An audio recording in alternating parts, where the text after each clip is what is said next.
आपकी। और हेलो जी। डॉक्टर परविशा, आपको मेरी आवाज़ आ रही है? आ रही है, आ रही है, आ रही है। अच्छा अच्छा, ठीक है। आपकी 4 दिन पहले डिलीवरी हुई थी और अभी आपको जो है वो पेशाब करने में तकलीफ है, तो क्या ऐसा ही है? वालेकुम सलाम जी, डॉक्टर साहब, ऐसा ही है।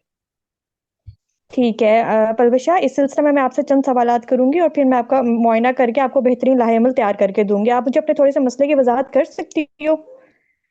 जी डॉक्टर साहब, दरअसल ये कोई 4 दिन हुए हैं डिलीवरी के बाद से मुझे पेशाब में बहुत ज्यादा जलन हो रही है। और ऊपर ना ऐसे मसाने वाली जगह पे मुझे बड़ा दर्द सा हो रहा है। ठीक है। परविशा, मुझे ये बताएं कि ये जो आपकी डिलीवरी हुई थी, ये पहला बच्चा था या इससे पहले भी कोई बच्चे हैं आपके? डॉक्टर साहब, मेरा पहला बच्चा था। आप कितना पढ़ी लिखी हैं और क्या काम करती हैं? डॉक्टर साहब, मैंने मैट्रिक किया हुआ है, मैं कोई काम नहीं करती। ठीक है। और अभी बच्चा आपके पास है, बिल्कुल ठीक है, दूध पिला रही है उसको? हाँ जी, बच्चा मेरे पास है, मैं दूध पिला रही हूँ। ठीक है। और अब महामारी ज्यादा तो नहीं आ रही है या कोई गंदा पानी तो नहीं पड़ रहा है? नहीं नहीं, नॉर्मल ठीक है। जैसे और करती हूँ। चल फिर रही हैं और रूटीन के काम कर रही हैं, खाना जी खाना डॉक्टर। शाना खा वगैरह रही जी हैं? जी, सब चीजें सही चल रही ठीक हैं, है। बस ये दर्द मुझे बहुत तंग कर रहा है। ठीक है, आप मुझे बता सकती हैं कि ये जो आपको दर्द हो रहा है, ये किस नौयत का दर्द है और जिस्म के किसी और जगह पे भी ये दर्द जा रहा है? नहीं डॉक्टर साहब, कहीं और तो नहीं जा रहा, बस ये मुझे लगातार हो रहा है। और पिशी में मुझे बहुत मसला हो रहा है। पिशी करने के बाद भी ठीक नहीं है। रुकता है, काफी देर तक रहता है। ठीक है, इसके इसके साथ कोई बुखार तो नहीं हुआ आपको? नहीं, बुखार नहीं हुआ मुझे। और कोई गंदा पानी भी नहीं पड़ा नीचे से? नहीं नहीं। ठीक है। पेट में कोई गोला तो नहीं महसूस हो रहा? नहीं। टांगों में कोई सोजिश तो नहीं महसूस हो रही साथ? नहीं डॉक्टर साहब, ऐसा कुछ भी नहीं है, बस यही मसला है। ठीक है। मुझे ये बता सकते हैं कि इसके अलावा कोई और आपको कोई नज़ला जुकाम खांसी या कोई छाती में दर्द या किसी किस्म का और इन्फेक्शन तो नहीं है? नहीं नहीं डॉक्टर साहब, वो कुछ भी नहीं है। ठीक है। जिस तरह के आपने मुझे ये बताएं कि हमल के दौरान आपको कोई इस तरह का मसला हुआ था, पेशाब का अ, मसला? हाँ जी डॉक्टर साहब, मुझे हमल के जो है ना आखिरी के महीनों में मुझे पेशाब का इन्फेक्शन हुआ था, तो फिर डॉक्टर ने दवाई दी थी मुझे। उस तो वक्त तो उससे ठीक ये हो ठीक गया हो था। गया था? उस वक्त तो ठीक मुझे है। आराम आ गया था जी। ठीक है। और आपको हमल से पहले कभी ऐसा हुआ हो या फिर ये पेशाब का इन्फेक्शन बार बार तो नहीं हो रहा? अगर बार बार हो रहा है तो एक साल में कितनी दफा हुआ है आपको? नहीं डॉक्टर साहब, मुझे पहले कभी नहीं हुआ, ये हमल में ही हुआ था बस मुझे। 32 ठीक है। हफ्ते थे हमल में मेरे इसके तब हुआ था। हाँ, ठीक है, हमल में इसके अलावा कोई और पेचीदगी तो नहीं हुई आपको? नहीं, और तो कुछ भी नहीं हुआ। बच्चा बिल्कुल मुद्दत पे पैदा हुआ था? नॉर्मल डिलीवरी थी या ऑपरेशन से हुआ था? बच्चा मेरा नॉर्मल डिलीवरी से पैदा हुआ है और टाइम पे हुआ था। ठीक है।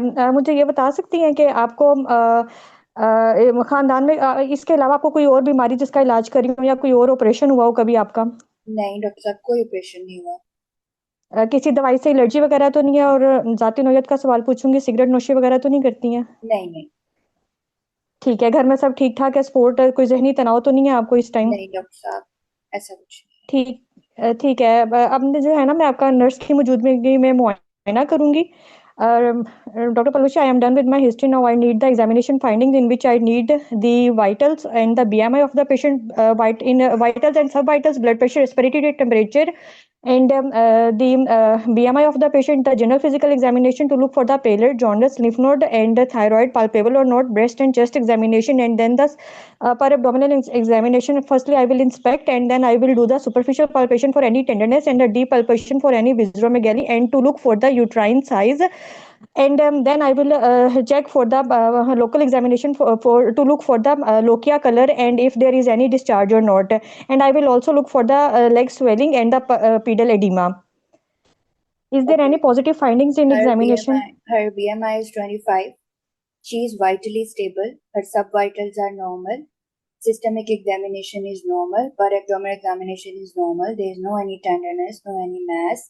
Normal postpartum uterus and globular uterus, and lochia is healthy. No any vaginal discharge. Breast examination is also normal, and her Okay. episiotomy is also healing well. Okay. Then I need the investigations for the management of my patient apart from the baseline, including complete blood count with the date and time for hemoglobin, platelet, total leukocyte count, midstream urine for glucose pus nitrites. and the blood group with the RH status, viral serology, hepatitis B surface antigen, anti-HCV, anti-HIV antibodies, and the blood sugar random. I need the specific investigations. If there is the pus cells in the urine, I need the urine culture and any positive findings in the reports. Okay. Everything is normal apart from her urine DR. It shows 3 plus leukocytes, 2 plus proteins, and blood and nitrates are also positive. And blood culture, urine culture report. This is not done. Okay, and C-reactive protein and the ultrasound KUB. Okay. This is not done. Now Okay. just tell me, why do you want C-reactive protein? आपने मुझे total leucocyte count क्या दिया था, मैं भूल गई. 3 plus. Quantification नहीं थी, ये यूरिन डिस्ट्रिक्ट था. अच्छा 3+ टू रूल आउट द. वैसे तो ये इतना स्पेसिफिक नहीं है, सिर्फ मैंने inflammation as a inflammation marker मैंने इसको मांगा है. Your patient is systemically well. Her vitals, subvitals, everything is normal. Do you think C-reactive protein is important in this stable patient? No, Okay. no. Now tell me, what is your differential diagnosis based on the history and the examination findings given to you? Based on the history and the examination, my most likely diagnosis is urinary tract infection, and बस यही है. All right. How are you going to treat this patient? I will offer support to the patient, counsel the patient regarding the current diagnosis that that she is most likely suffering from the urinary tract infection, and I will tell the risk factors to the patient that maybe due to the incomplete treatment of the urinary tract infection in the pregnancy has led these symptoms again, and in this way I will involve the multidisciplinary team, the senior gynecologist, and if needed, then I can involve the urologist, and I will tell the Simple urinary tract infection, you're going to involve your senior gynecologist? नहीं, ये मैं खुद भी treat कर लूंगी. Continue. And I will tell the implications of this urinary tract infection, that if left untreated, it can lead to the acute pyelonephritis and further leading to the acute kidney injuries, and which can be converted into the renal failure. And I will offer the urine culture test to the patient, and the antibiotic will be started after sending the urine culture. And initially the broad spectrum antibiotic will be given, but as the report came, then the antibiotic will be switched according to the sensitivity. And for the pain relief, I will give the painkiller to the patient. I will ask the patient for the lifestyle modification to keep the good hygiene condition, and also what painkiller are you prescribing this patient? I will prescribe the paracetamol to the patient. Okay. And good height. क्या कहा doctor पलविशा, sorry मुझे समझ नहीं आई. Continue करो. I will ask the patient for the good hydration, and good hydration, and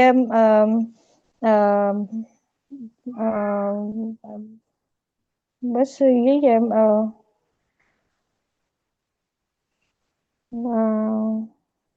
Okay. I will ask for. What particular antibiotic are you prescribing to this patient? She is postpartum, she is breastfeeding. I will give her the baby-friendly medication, and specifically in the urinary tract infection, I can prescribe her the tablet ciprofloxacin. The cephalosporins can be given to the patient for 5 to 7 days. Okay. Suppose your patient. Okay, now just tell me how you are going to follow this patient now. Antibiotic देके क्या करोगे? जी, I will ask the patient to complete the course for almost 5 to 7 days, and then I will repeat the culture after the 1 week of the treatment. If the culture again comes positive, then I will give the treatment for almost 10 to 14 days, and I will also tell the patient about the recurrence chances of the urinary tract infection, and I will ask the patient to avoid the precipitating or the triggering factors, and I will also provide the patient information leaflet to the patient and address any other concern of her. Any other thing? Any red flag signs? Anything? If she develops, she should rush to you. If she develops the fever or the oliguria, and like the signs which implements the acute kidney injury due to the acute pyelonephritis, then I will ask the patient to report back to the hospital immediately, as it can lead into the septic shock. Alright. ठीक है जवेरिया, बहुत अच्छा किया आपने attempt इसको। आपने 10 minute में इसको कंप्लीट किया। आपका टाइमर कोई अभी 1 मिनट पहले ही खत्म हुआ, लेकिन हिस्ट्री में थोड़ा सा ज्यादा टाइम लगाया आपने, 4 मिनट से डॉक्टर ज्यादा। पलवशा, मैं इतना सिंपल केस एक्सपेक्ट, मतलब मुझे पूरे उसमें बताते हुए कि इतना सिंपल मैं क्या बताऊं इसमें, मतलब मैं उसी में कंफ्यूज थी। मतलब हम लोग तो यूजुअली परपेरियल सेप्सिस में वो 6 बंडल अप्रोच और वो सारा इतना करते हैं, एग्जैक्टली, तो मैं तो इसीलिए उसी में मैंने कंफ्यूज कहा है हूँ। क्योंकि आपको मोस्ट कॉमन चीज भी पता होनी चाहिए। डिलीवरी के बाद मोस्टली यूटीआई के साथ आती हैं पेशेंट्स। ठीक है, ये इसलिए रखा जी। था। अच्छा, इसमें साथ साथ मैं आपको प्रॉम्प्ट कर रही थी, जहां जहां आप आगे पीछे जा रही थी। आपने केयूबी मांगा। केयूबी की इंडिकेशन होती है अभी उसको सिर्फ डिस्यूरिया और सुप्राप्यूबिक पेन है, और आप कल्चर कराओ, और फीवर नहीं है। देखो सिस्टमेटिकली वेल है अभी तुम्हारी पेशेंट, तो आप इसको एम्पेरिकली ट्रीट कर सकते हो। ठीक है। और जी। बाकी इसमें मुझे कुछ ज्यादा ऐड कराना नहीं है, बस ये था कि आप इसको फॉलो करो कि 48 आवर्स तक, 48 to 72, अगर 3 दिन में उसके सिम्टम्स, मरीज को आप ऐसे बोलेंगे कि 3 दिन में अगर आपके दर्द, एंटीबायोटिक का कोर्स मैं आपको शुरू करवा रही हूँ, अगर आपका दर्द ठीक होता है, पेशाब ठीक हो जाता है तो सही है, आप ये कोर्स पूरा करना। अगर नहीं होता और इसके अलावा आपको जो जो आपने डिटीरियोरेशन के सिम्टम्स बताए, वो अगर आपको बुखार होता है, आपको सीने में दर्द, पेट में दर्द, या फिर आपको सांस में कोई तकलीफ, कोई भी ऐसा मसला होता है, आप फौरन आएंगी। अगर ये चीजें पेशेंट को होती हैं, आपको नेक्स्ट सिनेरियो में ये चीजें मिल जाती हैं कि पेशेंट, आप जब एंटीबायोटिक स्टार्ट करा रहे हैं ना, आप ये बोलो कि I will follow this patient for next 48 to 72 hours। If her condition gets stable, then she will continue this course. But I will tell her about the red flag signs when she should rush to me। अगर deteriorate होती है तो फिर तो इसकी इन patient treatment होगी ना, फिर अगर ये सेप्सिस की तरफ जा रही होती है। ठीक है, जी, बस एक चीज मैंने पूछनी थी कि इसके अंदर मैं इंसिडेंट रिपोर्ट ऐड करूंगी कि पेशेंट डिलीवरी के बाद कॉम्प्लिकेशन के साथ आई है। उसका, उसको ये यूटीआई क्यों हुआ? उसको पहले से यूटीआई हो चुका है। उसका रिस्क फैक्टर देखो, ठीक है। उसको 32 ठीक वीक्स है। पे ठीक है। यूटीआई हुआ था, तो this is the triggering factor कि उसको बाद में फिर हो रहा है, क्योंकि फिजियोलॉजिक चेंजेस पोस्टमार्टम पीरियड में होते हैं ना दोबारा से।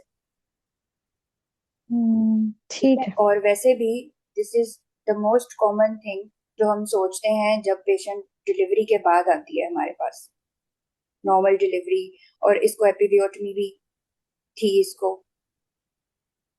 एपिडियोटमी मैंने, आपने पूछा नहीं, मैंने बताया नहीं, तो आप लोकल हम्म एपिडियोटमी का भी देखती हैं आप नहीं, इस। आपने मुझे लोकल में बताया था कि तो एग्जामिनेशन में बताया पील्ड। था मैंने। अगर हाँ जी, आपको मैंने पता हिस्ट्री चल में नहीं जाता ना, पूछा। हाँ, तो फिर आप उसको एग्जामिनेशन में खुद पूछती। ठीक है, तो ये जी। सादा सादा सिनेरियो मैंने खुद ही रखा था कि तुम लोग ये सारी चीजें भी सोचो। इस हमारे पास नॉर्मली तो इन्हीं मसलों से आती हैं ओपीडी में पेशेंट्स। ठीक, चलो अब अगला जी, केस करते हैं। कौन है? Thank you doctor Palwasha. No problem. Next आ जाओ, कौन आ रहा है? जल्दी करो। अब मेरे में आ रही। आसिया। हम्म, आसिया, आप कर रही हो? जी मैडम, मैं कर रही हूँ। ओके।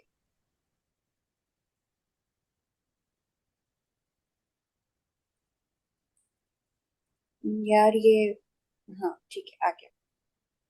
ये स्ट्रक्चर डिस्कशन है आसिया।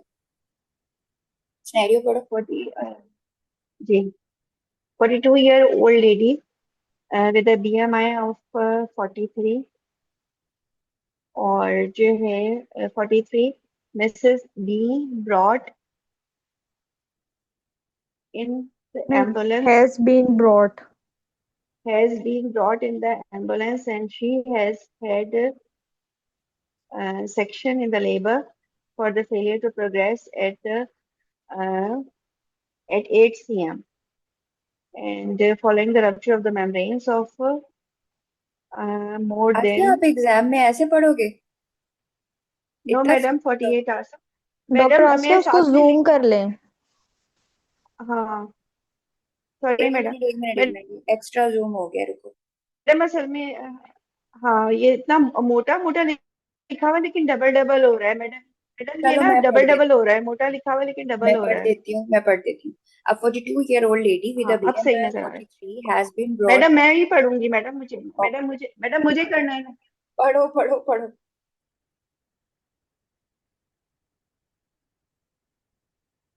Madam, 42-year-old lady with a BMI of 43 has been brought in the ambulance, and she has the emergency cesarean section in the labor for the failure to the progress at 8 cm following the rupture of the membranes for more than 48 hours.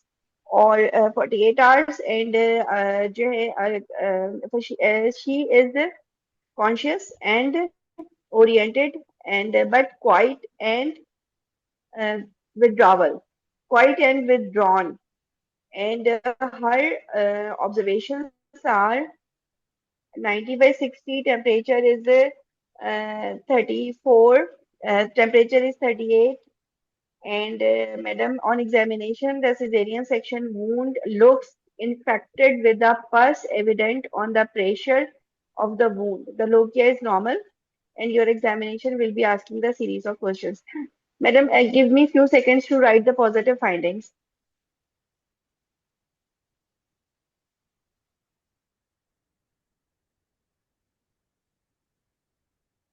Okay, madam, should I start?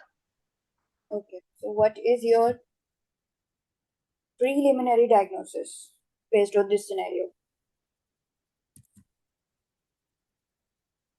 Madam, my differential diagnosis on the basis of the history given above and the findings on the examination. My provisional diagnosis is that she is having the purpural sepsis because of the emergency C-section done due to the leaking rupture of the membranes. Okay. Any other risk factor in this scenario which is pointing towards your diagnosis? Madam, patient parity is not mentioned. Okay, BMI. next. Madam, should I start the structure discussion, or I just give the answers of your questions? This is the structure discussion. I have questions for you. You have to answer promptly. Okay. Madam, the risk factors as mentioned in this scenario, this is the number one is the rupture of the membranes, the preterm rupture, the term or the preterm rupture of the membranes, and number two is the wound infection. Okay. What are the immediate measures you are going to take to manage this patient? I will counsel my patient that I will admit her, and I will ask I will take the brief history of the patient, the how long she is her parity, confirm her parity, and how long the membranes they have been ruptured, and whether it was a preterm or term rupture of the membranes, and what was the liquor? It was clear, or it was a meconium stained liquor. And there was this, the details of the cesarean section was what it was a complicated cesarean section, or it was going well, and the condition of the patient after the cesarean section. And then I will do the examination of my patient, look for her BMI and the respiratory rate, and look for pallor and jaundice and the dehydration, enlargement of lymph nodes, any palpable thyroid or edema. Then go for systemic examination, her breast examination in privacy for any engorgement of the breast, and whether she is lactating her baby or not, abdominal examination for any superficial and deep tenderness, the size of the uterus, postpartum uterus, it's normal, its size, any uterine tenderness present, the examination of the cesarean section wound, that is the inspection of the overlying skin and the overlying wound, any edema present, any purity orange appearance present, the discharge coming of the wound, how much discharge is coming, and its amount, its color, its smell, and the site of the discharge, any bleeding present at the site of the cesarean wound.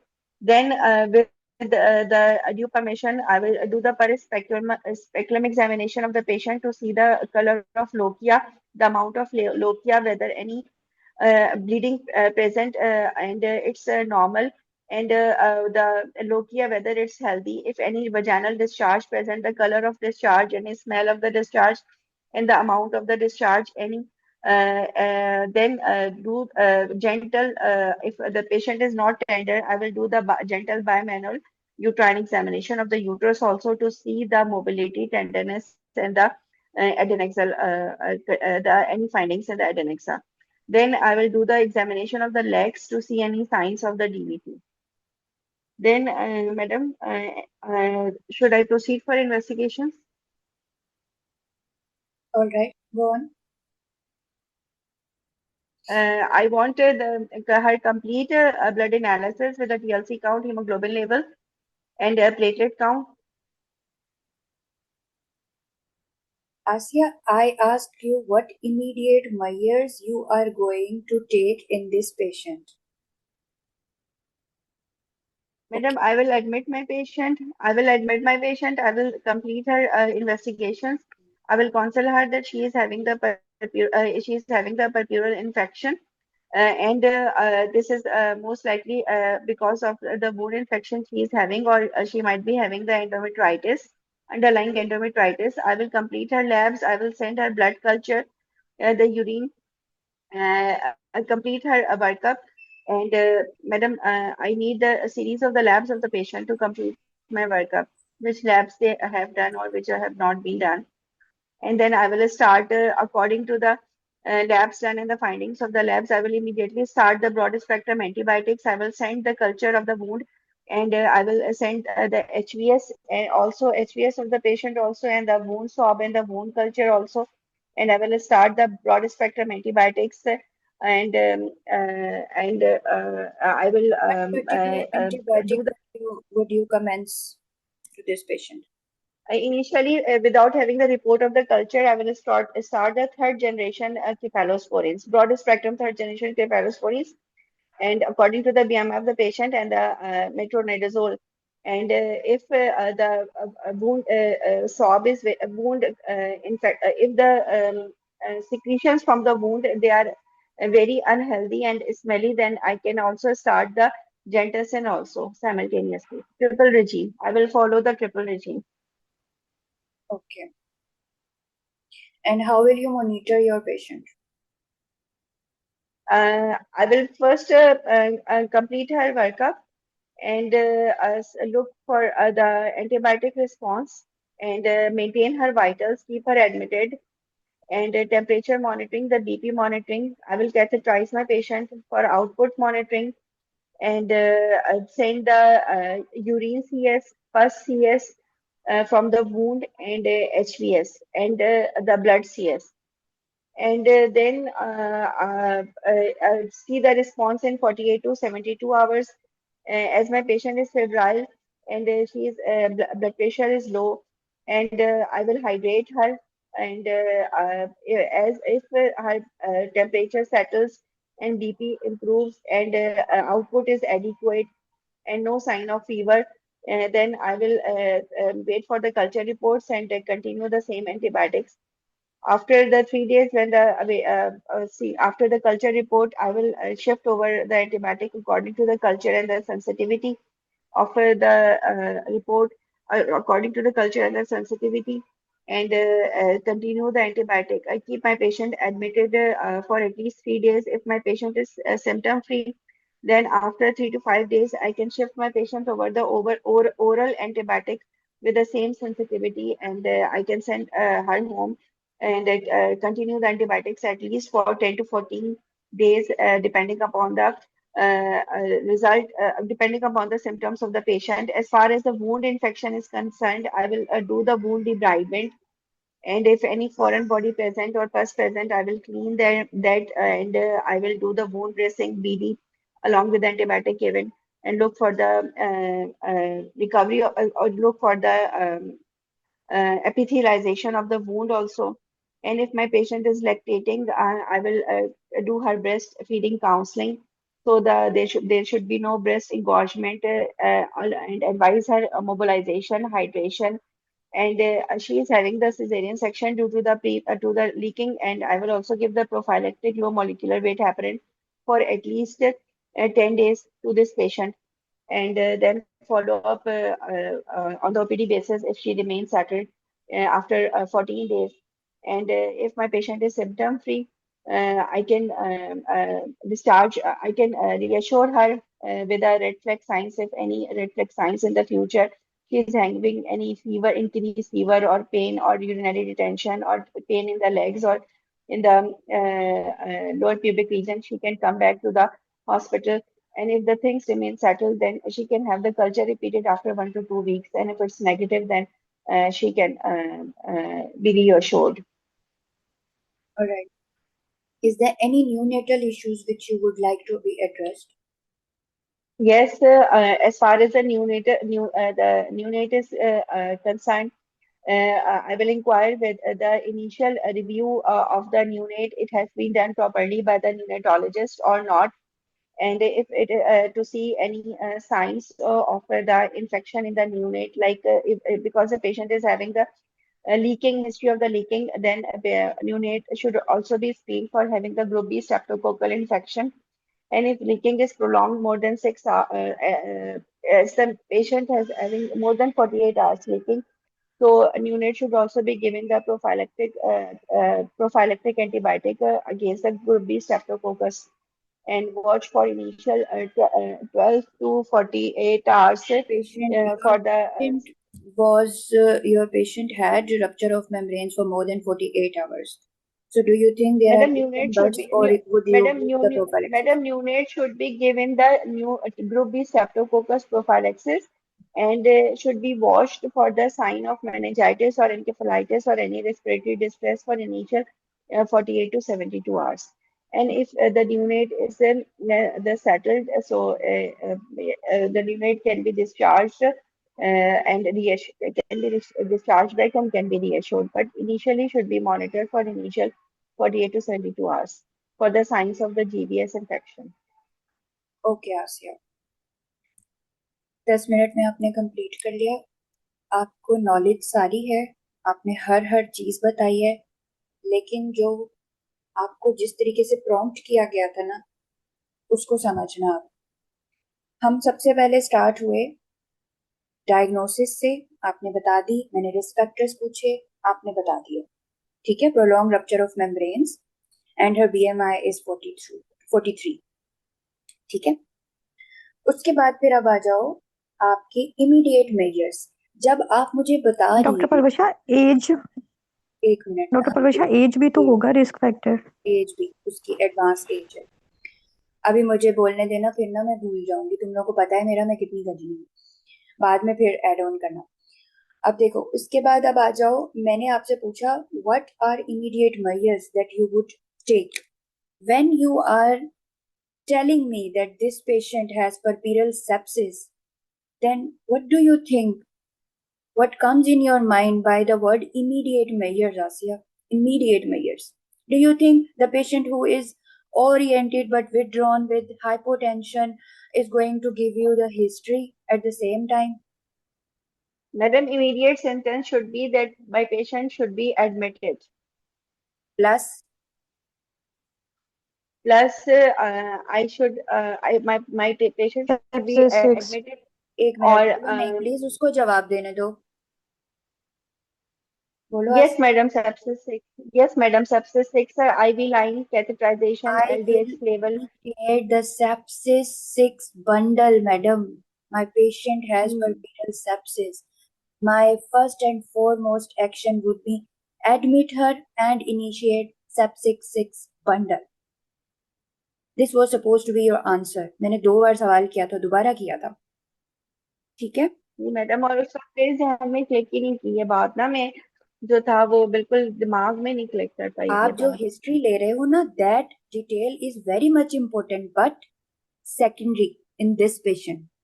She is hypotensive, she is withdrawn, ठीक है. साथ ही साथ आप बोलो along with this. फिर जब आपने history पर आना आप बोलो along with this I would like to take more information regarding her condition. फिर आप ये सारी चीजें बोलो, ठीक है.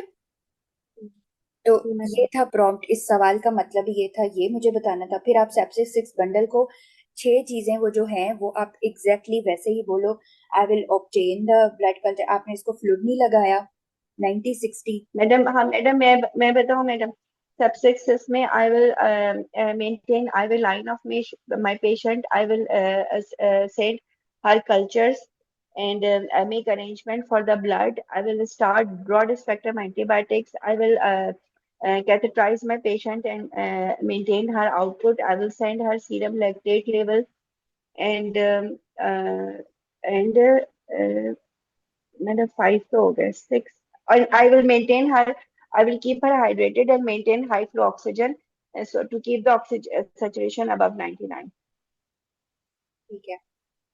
पूरे सिनेरियो में, पूरी मैनेजमेंट में you did not mention MDT. Do you think you can manage the sepsis patient without MDT? No, I will admit my patient. I will involve multidisciplinary and initiate sepsis 6 bundle. शाबाश. Okay, बस यही add करना था. Information आपको सारी है. अच्छा, फिर जब एंटीबायोटिक बोला तो इसको तो आप कल्चर से पहले कौन सी एंटीबायोटिक दोगे? ट्रिपल रिजम दोगे ना आप इसको. आप आहिस्ता मैडम, आहिस्ता ट्रिपल क्या कुछ regime बोल रहे थे. आपको पहले के साथ आपने मेट्रो ऐड की, फिर आपको ट्रिपल रिजम याद आई. yes madam, I will start her triple regime comprising as third generation cephalosporins along with metronidazole and the gentamicin. ठीक है. Plus I will monitor her condition bye. कैसे रिकॉर्ड करोगे उसके vital जो सारी चीजें उसकी progress? I will monitor monitor my patient by maintaining by monitoring her vitals, blood pressure, pulse, temperature, and respiratory rate, and output monitoring. How frequent? Initially, it should be hourly, and when my patient settles, then I can hourly? shift to 6 hours. ये Yes, sure madam, hourly? एक temperature. एक घंटे बाद देखोगी मरीज को? Madam, temperature monitoring और जो है वो पल्स मॉनिटरिंग और आउटपुट तो इनिशियली फॉर 6 आवर्स तो आर्ली करूंगी जब तक कि पेशेंट का फीवर सेटल नहीं हो जाता, और उसके बाद फिर 6 आवर्ली और फिर 12 आवर्ली पे शिफ्ट कर दूंगी. ओके. हाफ आवरली वैसे हम इनिशियली पेशेंट को मॉनिटर करते हैं. Half hourly, okay. अच्छा, उसके बाद फिर अब देखो, ये आपका patient wound infect, most probably puerperal sepsis due to caesarean section wound infection, ठीक है. वुंड की केयर आपने डाल दी, बहुत देर से डाली लेकिन डाल दी. उसके साथ ही साथ आप जो पेशेंट इन्फेक्शन वाला होगा आपका, उसमें आप इन्फेक्शन कंट्रोल मेजर्स भी मेंशन कर देंगे साथ ही. वुंड की केयर आपने बताई. आपने वुंड का क्या बताया था? क्लीन करूंगी. मैडम, wound debridement करूंगी. I will first send the wound, first CS from the wound, do the wound debridement, clean the wound, and continue the अभी antibiotics. डिब्राइडमेंट क्यों कर रही हो? अभी तो बस ड्रेन करो. अभी क्यों डिब्राइडमेंट कर रही हो?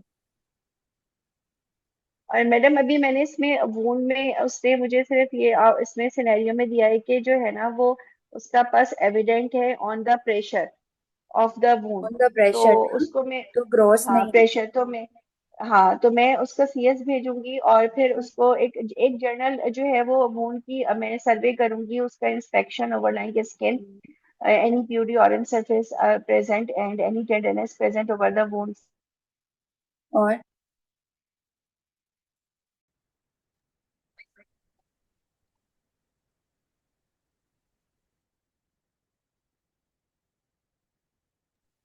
जी आसिया, जी madam.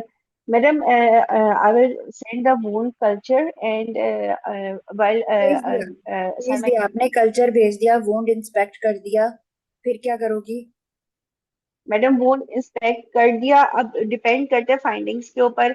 if the overlying skin is intact, there is no any other swelling present over the wound, कुछ no नहीं है, अगर no होता तो tenderness. आपको दे दिया जाता ना आसिया, Then, scenario. then madam, then I will, okay, then I will continue with the antibiotic, the hydration of the patient, and dressing I करोगे will वुंड wait for की? the, uh, madam, dressing, yes, madam, I will clean the wound and I will do the light dressing.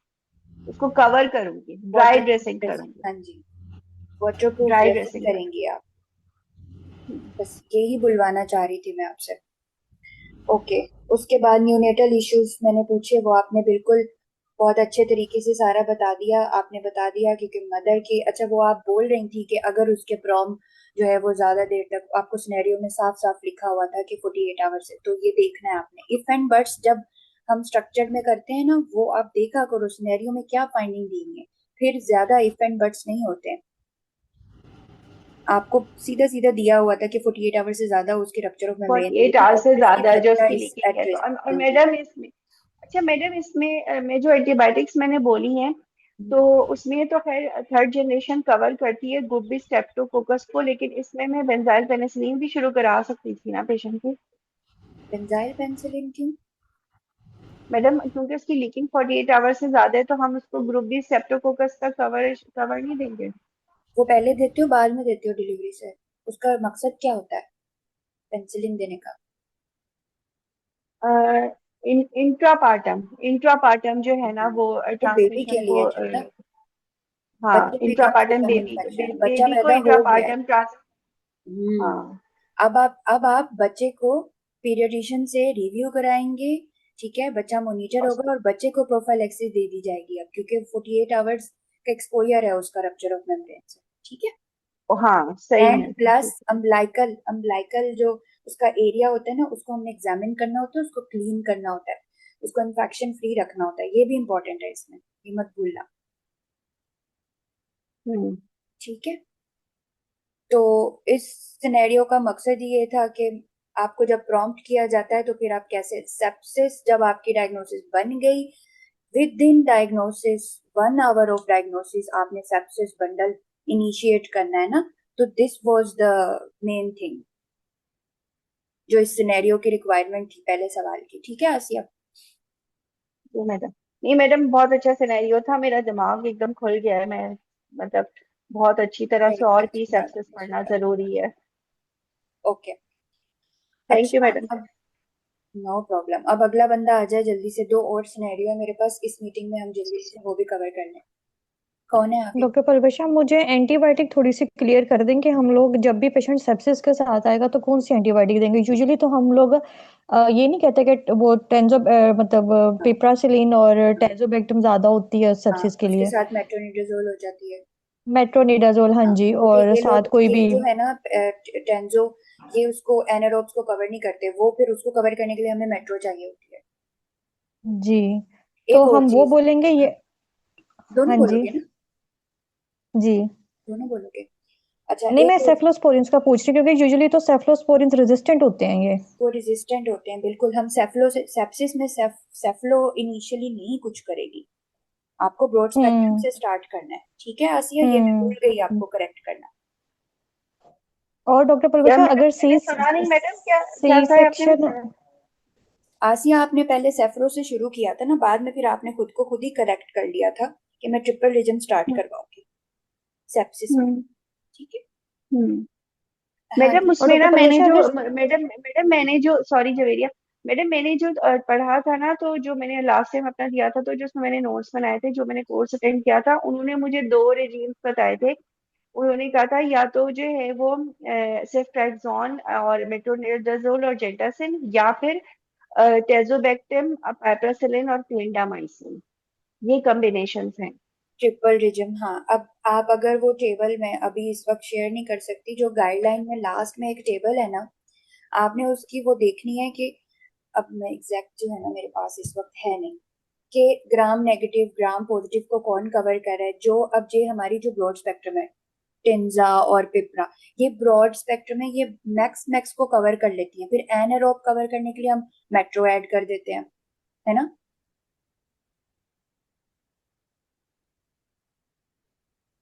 एक minute. हाँ जी doctor पलवैशा ऐसे ही है। लेकिन मुझे एक चीज़ ये कंफर्म करनी थी कि जो सी सेक्शन होता है उसमें स्पेसिफिकली हम लोग क्लिंडा और वेनको नहीं देते हैं अगर सेक्शन के बाद पेशेंट सेप्सिस में आए तो? एक मिनट रुको। वेंको, वेंको आप तब ऐड करते हो जब आपका पेशेंट रिस्पॉन्ड नहीं कर रहा होता। आप फिर अगर वो थर्ड लाइन, रेजिस्टेंट होता है, वो हाँ जी, वेंको आप जो होती है थर्ड ना, वो लाइन सिर्फ वेंको, आप वेंको से सिर्फ और स्टार्ट इस, नहीं हाँ, करते हो। आसिया वेंको जो सही होती है कह ना, रही है, महंगी दो रीजन्स होते हैं, जी मैडम। ठीक है? अगर फिर अगर पेशेंट आपकी रिस्पॉन्ड नहीं की, उसने 24 घंटे में रिस्पॉन्ड नहीं करा, फिर आप उसमें ऐड कर देते हो वेंको। और अब जो न्यू सेप्सिस की गाइडलाइन है वो कहती है जब थर्ड लाइन ऐड करने के बाद भी अगर पेशेंट आपका रिस्पॉन्ड नहीं करता, तो फिर हाँ, हम वो वेंको इसीलिए ऐड कर रहे हैं क्योंकि जो हमने चीजें ऐड की हैं इसका मतलब है, क्योंकि कल्चर की रिपोर्ट जल्दी तो नहीं आती ना, तो हम मरसा को कवर करने के लिए वेंको डाल देते हैं। लेकिन अगर वेंको के बाद भी कुछ नहीं होता, आपकी पेशेंट डिटीरियोरेट हो रही है, तो अब ये नई चीज सेप्सिस की गाइडलाइन में आई कि फोर्थ लाइन आप आईवी एसाइक्लोवीर ऐड करो। वो इसलिए कि जो disseminated herpes simplex virus infection होता है ना, वो कभी कभी रैश के साथ इनिशियली प्रेजेंट नहीं करता, वो डिसेमिनेटेड इन्फेक्शन के साथ प्रेजेंट करता है। बिल्कुल सेप्सिस में जो पिक्चर होती है ना आपकी, उसकी एलएफटीज भी खराब हो रही होती हैं, उसको चेस्ट इन्फेक्शन भी होता है, लेकिन अब उसमें हो सकता है रैश हो सकता है रैश ना भी हो, ठीक है? स्पेशली अगर आपका पेशेंट को रैश हो रहा है और इन तीन चीजों से वो नहीं रिस्पॉन्ड कर रहा, तो गाइडलाइन कहती है आप, दो इट इज रेयर, आप आईवीए साइक्लोफिर फिर ऐड करो एचएसवी को कवर करने के लिए। ये एक एडिड पॉइंट है, ये याद रखना, बताना नहीं इनिशियली। अगर आपको एग्जामिनर बोलती है इसके बाद भी ठीक नहीं हुआ अब क्या करोगी, तो बस समझ लेना कि अब ये नई गाइडलाइन से सवाल हो रहा है। Madam, I liaise with the multidisciplinary team, I would consider adding IV acyclovir to cover the rare infection which is HSV, ठीक है?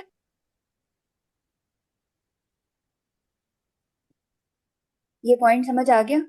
जिन्होंने पढ़ी है सेप्सिस की गाइडलाइन उन्हें समझ आ गया होगा कि ये तीसरी चीज है, ऐड हुई है। ये नई वाली सेप्सिस की जो गाइडलाइन है ना, उसके अंदर है ये, हाँ जी, ये नई उसमें वाली है, जो है। ठीक है? हादिया ने पढ़ी है। चलो, अब जल्दी से प्लीज आ जाओ सिनेरियो पर, नए सिनेरियो पर। कौन कर रहा है? डॉक्टर पलवैशा मैं करूं?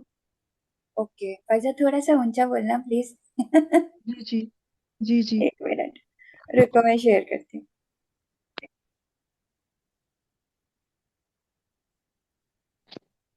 ग्रुप में ऑलरेडी शेयर हुई हुई है लड़कियों, थोड़ा सा ना आगे पीछे देख लिया करो। डॉक्यूमेंट्स में जाओगी, पहला डॉक्यूमेंट है ही वो वाला,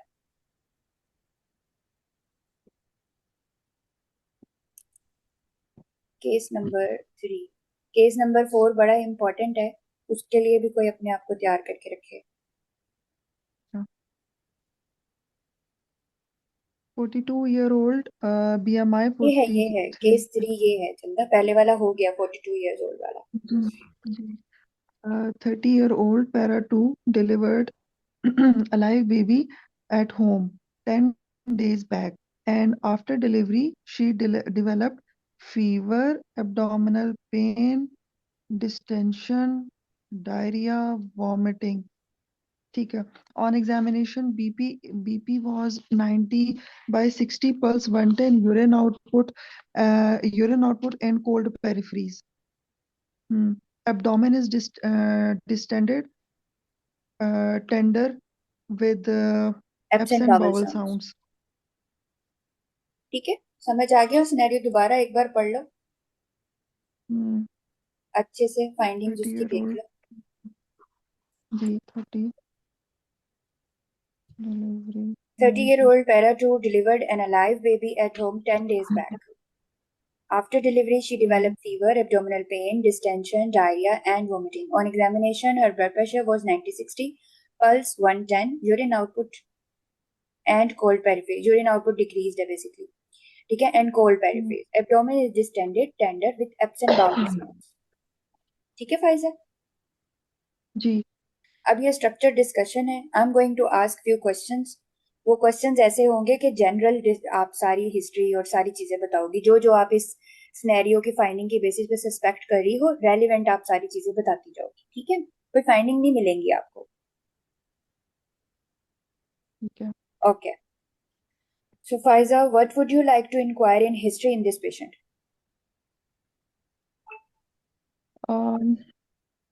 Madam, I would like to know that that as the I will inquire her the demographic data, name, age, marital status, educational status, and parity. I will inquire about the last 10 days. How was the what was the gestational age of the baby delivered, and any intervention done at home, like dye handle case, or any history of rupture of prolonged rupture of membrane, any history of fever or comorbids like diabetes, anemia, or any history of steroid user, or any any comorbids like any immunosuppressive diseases, or TB, or then I will inquire that any antenatal complication was done in the pregnancy, and in intrapartum complication like the instrumentation prolonged second stage, or prolonged second stage, and then after the delivery I will inquire that how was the any postnatal complication like PPH, any history of false lochia or discharge after the delivery, and how was the delivery period, how was the bladder and bowel habits after the delivery, how was the baby, and how was the any history of manual removal of placenta. Then I will inquire the history of the how was the baby, is the baby breastfeeding, is she breastfeeding the baby, is the baby alive, what was the weight of the baby, and any complication in the baby too, like any fever. Then I will inquire about what was the perineal hygiene, did she took the postnatal antibiotics, and also inquire about the severity of the feature, it is low grade, high grade, and abdominal pain associated with distension, any history of rigor, chills, any history of suprapubic or flank pain, any history of and also the diarrhea and vomiting, since how long it is, and severity and the duration and frequency of the diarrhea vomiting, and is it projectile, non-projectile, and the color of the vomitus, and then I will do the on examination. The BP is 90/60 and pulse is 110, and urine output I would and abdomen is distended, tender, and with the bowel sounds absent. Okay, so madam, examination to given hai. I will proceed with I will also Okay, look for what the further pelvic examination you will examination. do on this Yes, I patient? would like for the G. What further examination you will do? Yes, yes, I would like to see the temperature of the temperature नहीं दिया हुआ. Yes, I would like to see the temperature of the patient, and look for the distension, abdominal girth, and look for the breast examination for any engorgement or breast abscess. Look for any anemia or pallor, and also look for the leg examination to rule out any asymmetrical leg swelling. Look for the pelvic examination for the vaginal health, and any discharge. If the discharge is present, I will take the swab, and look for the pad at the amount of the bleeding, and look for the cervicovaginal health, and also look for the any RPOCs or any membrane present there, and then I will then I will proceed with my investigations. What para abdominal examination you will do again? Madam पर abdominal examination ma'am उसमें मैं देखूंगी delayed involution of the uterus and the tenderness guarding rigidity suprapubic pain और any distension and bowel sounds which वो already given है इसमें. Anything else? Abdomen is distended. Anything else?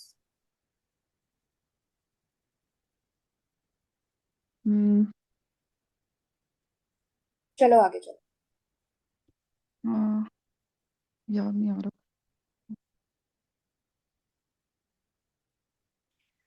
All right. Okay madam. जी investigations पे. How will you investigate this patient? So, madam, I would like to see the complete blood picture for hemoglobin TLC count and the platelet count, and I would like to see the CRP level to see the inflammatory response as she is hypotensive, and also I would like to see the temperature record of the patient. Look for the midstream urine examination for glucose plus cell protein, any HbS report present for the bacterial infections, and then I would like to know the ultrasound examination for any collection or abscess in the abdomen or pelvis, and look for the endometrial cavity, any RPOC is present, any endometrial any adnexal pathology. Okay, what are you suspecting basically in this scenario?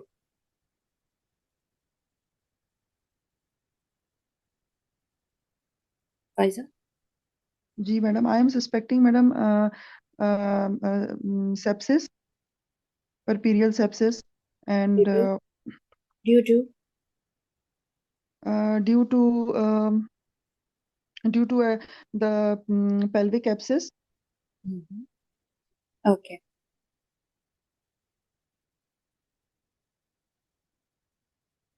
You done with investigations? And also endometritis. जी madam.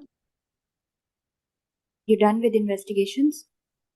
Ji. Anything else you want to order? Madam blood culture report and serum lactate levels. Okay. Now manage this patient. Okay, madam, I will admit her. I will explain her about the diagnosis and its implications. And if left untreated, there is a risk of the septicemic shock 60%. So I will admit her. I will escalate the critical team.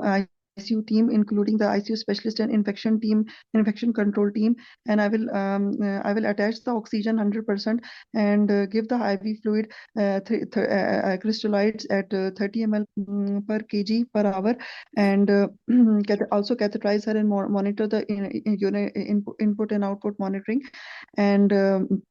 and start her with a broad spectrum antibiotics after sending the blood culture and lactate levels, and give the IV 333 regime, and then I will monitor strict vital monitoring half hourly following the MEOS chart, and also calculate the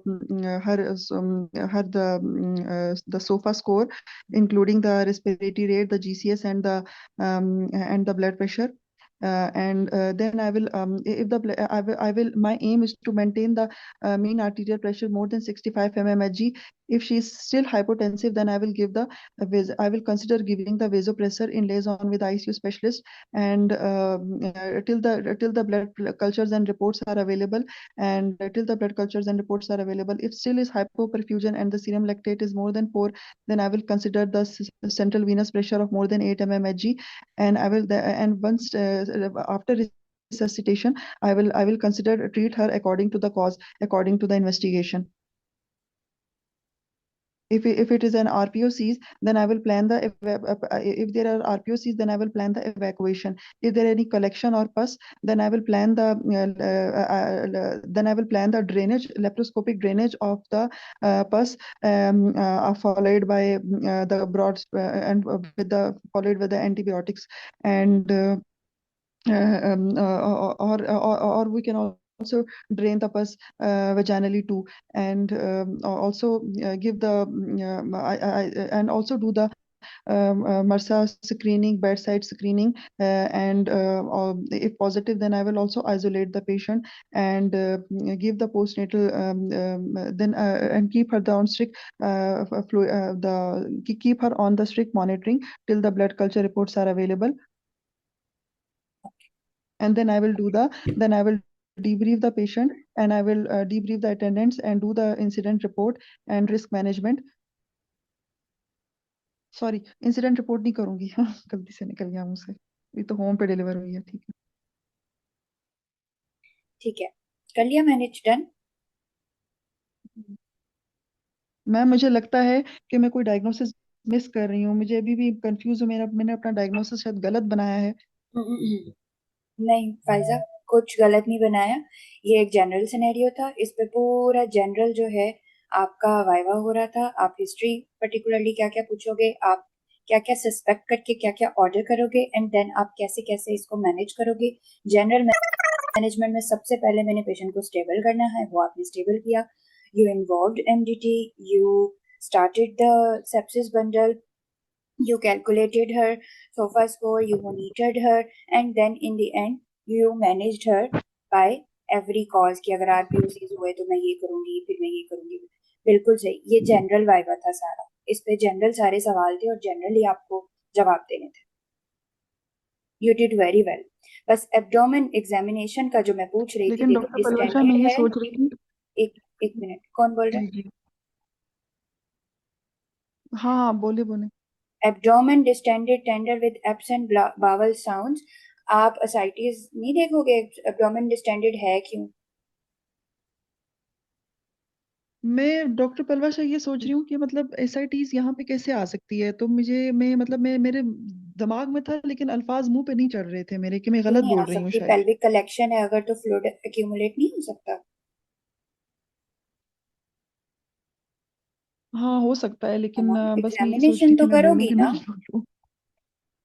yes. Examination तो करोगी ना, abdomen examination तो पूरा करोगी ना। हम्म। सिर्फ आपको Bawal sounds दिए हुए हैं, आपको पैल्पेशन दी हुई है जिसमें बस डिस्टेंड दिया हुआ है, टेंडर है, एब्सेंट बावल साउंड्स।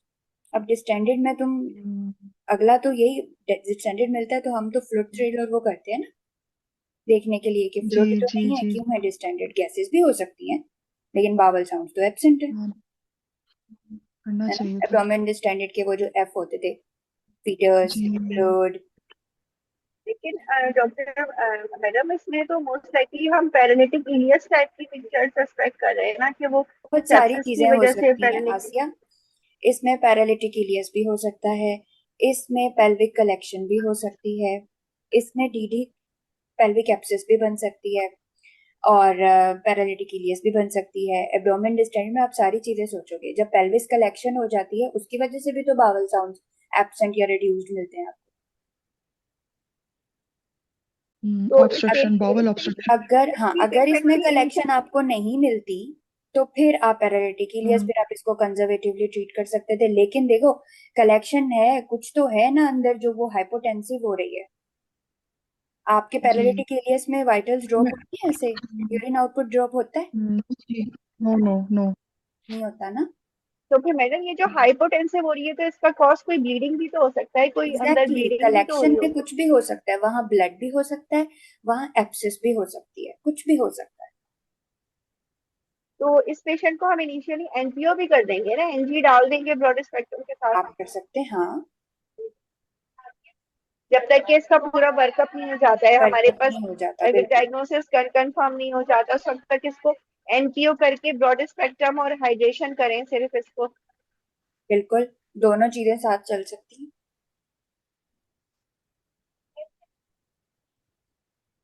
फायजा, बहुत अच्छा किया आपने, सेप्सिस का पूरा जो टेम्पलेट है, सारी चीजें बहुत अच्छे तरीके से आपने तैयार की हुई है, very good. Thank you ma'am.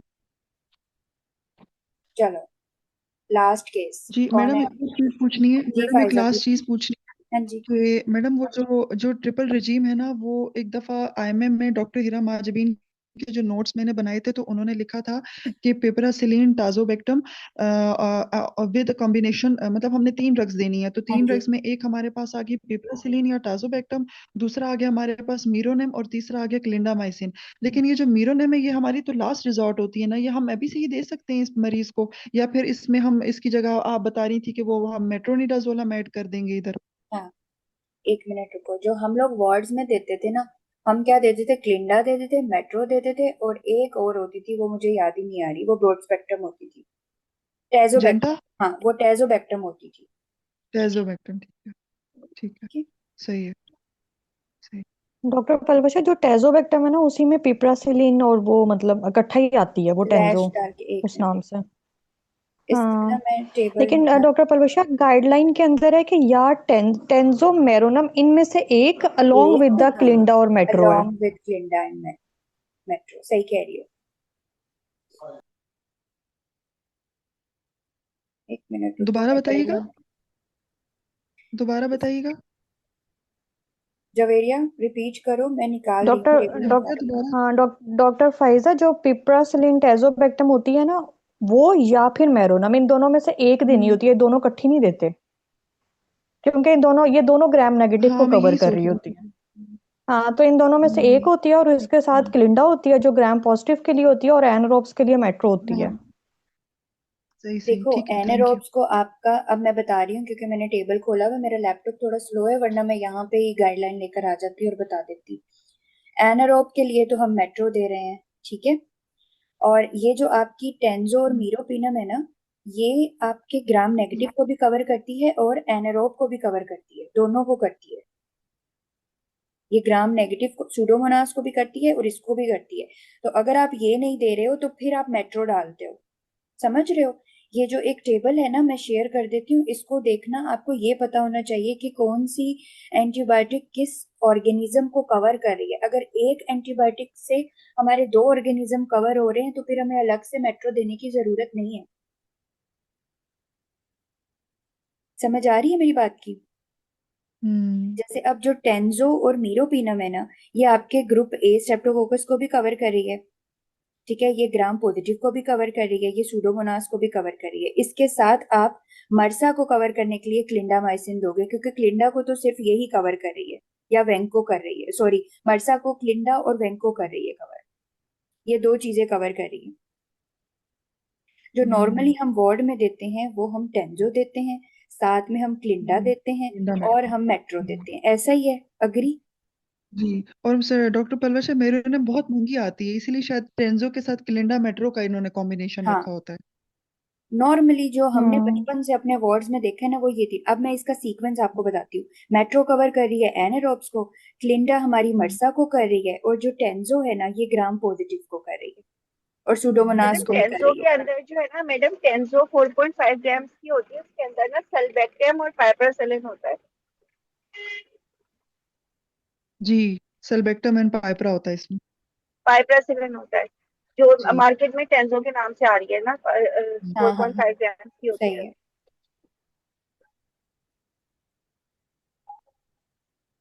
ये समझ आ गया ना? जी, जी। 3 चीजें। अब ये आपको, बस ये आपको ये पता होना चाहिए, आप जो 3 चीजें बता रही हो ना, वो क्या क्या कवर कर रहे हैं, फिर कंफ्यूजन नहीं होगी। हम्म, बेसिकली आपको सारे ऑर्गेनिजम्स कवर करने हैं, पॉजिटिव, नेगेटिव, एनारोब। इसमें जो सबसे अच्छी है वो टेंजो है या मीरोपिनम है।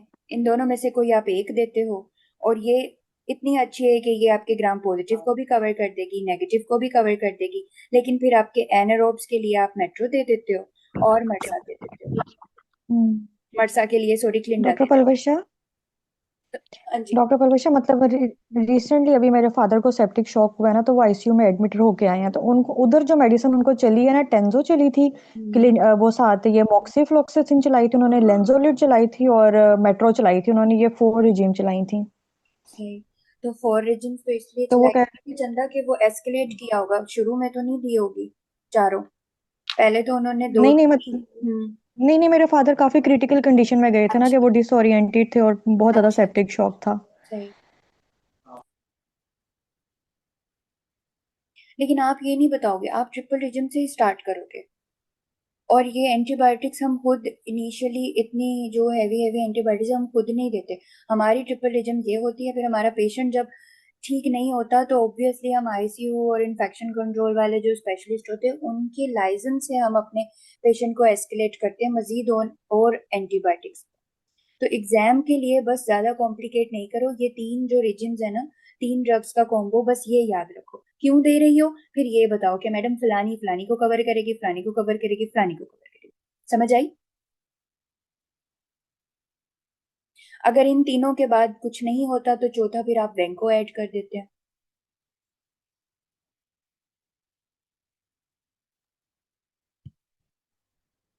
मैडम ये जो लेंजो बता रही है ना, जवेरिया लेंजो तो एक अलग ही ग्रुप है, ये तो कोई फार्मास्यूटिकल वाले कोई और ग्रुप लेके आए, ये गाइडलाइंस में नहीं है इसका जिक्र।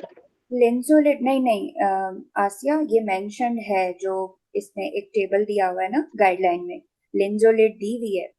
वेंको की जगह आप लिंजो भी दे सकते हो, आप टिकोप्लेनिन भी दे सकते हो, ये दी हुई है। डिपेंड्स अपॉन कॉस्ट इफेक्टिविटी और अवेलेबिलिटी, ये सारी चीजें। लिंजो इज देयर, सेप्सिस में है लिंजो। डॉक्टर ये पलवशा, बात गाइडलाइन में एक चीज है इम्यूनोग्लोबिन, उसका भी जरा रोल बता दें। यार इम्यूनोग्लोबुलिन में गाइडलाइन में लिखा हुआ है रिफ्रैक्टरी, अगर कुछ नहीं है ना तो फिर इम्यूनोग्लोबुलिन, और उसको भी उस पे ज्यादा एविडेंसेस नहीं है और वो रिसर्च पर्पस में अभी यूज हो रहा है क्योंकि उसके साइड इफेक्ट्स बहुत होते हैं और ये पेशेंट तो ऑलरेडी इम्यूनोसप्रेसेंट्स होते हैं, तो इम्यूनोग्लोबुलिन हम नहीं देते। आप वही गाइडलाइन की बात है मैडम, ये रिसर्च पर्पसेस में है, इस पे ज्यादा एविडेंसेस नहीं है, हम लोग यहाँ पे नहीं देते। डॉक्टर पलवशा की जो आईवी एसाइक्लोवीर और आईवीआईजी के दोनों के बारे में हमने यही बताना है कि लिमिटेड नहीं, एविडेंसेस है। एसाइक्लोविर इज देयर, एसाइक्लोविर का तो पूरा रैशनल है क्यों दे रही हो आप, तो मैंने एक्सप्लेन किया आपको सारा। ये दोबारा बताइएगा एसाइक्लोवीर का। एसाइक्लोविर बेसिकली एंटीवायरल है, ठीक है, और वो हम इसलिए दे रहे हैं जब हमने सारी हाँ जी, एंटीबैक्टीरियल्स दे इससे दी, रिलेटेड। जब हमने सारी एंटीबैक्टीरियल्स दे दी, पेशेंट ठीक नहीं हो रही, it means this could be something else, it could be viral infection. Bacterial antibacterial सारी दे दी, इसका मतलब है ये बैक्टीरियल इन्फेक्शन नहीं होगा, ठीक है। और अगर कल्चर में भी सपोज कुछ नहीं आया तो फिर आप क्या करोगे, फिर आप आईवी एसाइक्लोविर ऐड करेंगे to cover the rare infection which is herpes simplex virus, जो डिसेमिनेटेड जब हो जाता है ना मदर में तो फिर सेप्सिस की तरह प्रेजेंट करता है, और उसमें मोस्टली जो हमें पिक्चर याद है वो ये है कि रैश होते हैं, और गाइडलाइन कहती है कि रैश नहीं भी हो सकता अगर आपकी एंटीबैक्टीरियल से पेशेंट रिकवर नहीं हुआ, consider adding IV acyclovir, patient recover कर जाते हैं। प्लस अगर आपके पेशेंट को एंटीबैक्टीरियल काम नहीं कर रही और उसको रैश भी है तो इसका मतलब है कि ये एचएसवी हो सकता है।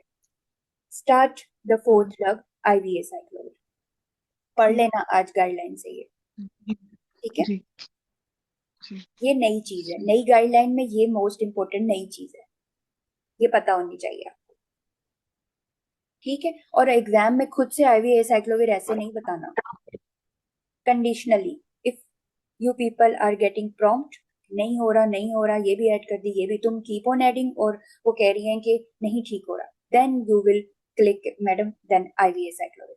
रिसेंट जो एडवांसेस हैं, they are saying that if antibacterial doesn't work for patient and patient keep on deteriorating, then we consider commencing IV acyclovir, ठीक है। पहले से खुद को नहीं फंसाना,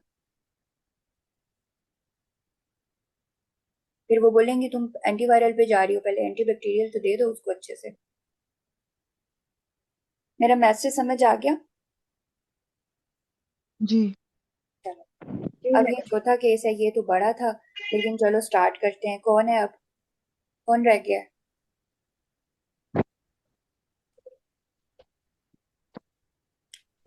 एनीवन?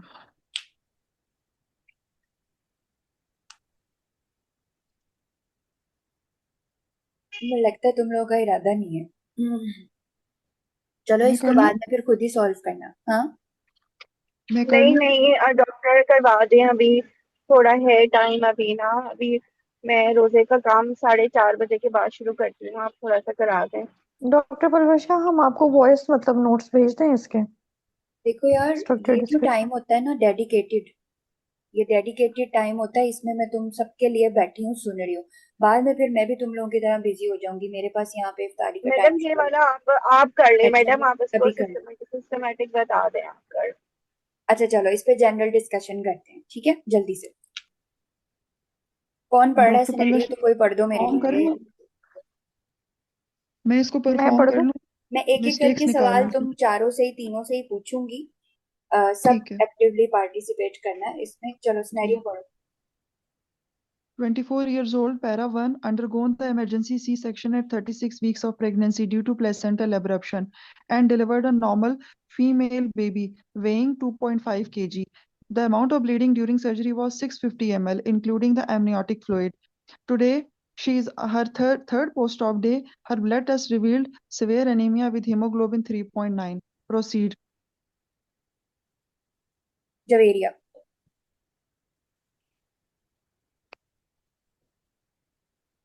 हेलो। जवेरिया जी बोलो, जवेरिया क्या करोगी?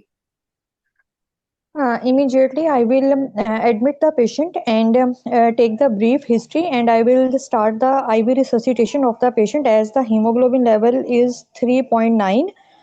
I will involve the multidisciplinary team and take the two IV lines, send the samples, cross match the blood, arrange the blood, and taking the hematologist on board, involving the senior obstetrician and the senior medical specialist. I will further give the oxygen to the patient, immediate fluid rush to the patient, and the Hemaxal from the second IV line, and then the amount of the bleeding, and after initial resuscitation, I will doctor Palwasha ऐसे ही करना है ये? करती जाओ ना, करती जाओ। आप ठीक जा रही uh, हैं। After initial resuscitation, I will check the vitals of the patient, will calculate it according to the Muse scoring, and then I will take the history from if my patient is not well oriented, then I will take the brief history from the attendants, that what is the antenatal details, including any complication during the antenatal period, and is there any history of the anemia during the pregnancy, and also the postpartum events, including any complication during the intrapartum or the postpartum, any history of the postpartum Javeria, hemorrhage as my। Javeria रुक हाँ जाओ, हाँ, रुक मैंने रुक। देखा नहीं है, प्लेसेंटल एब्रप्शन हुई हुई है। बस यही गलती तुम लोगों की, यही गलतियां करते हम्म हो।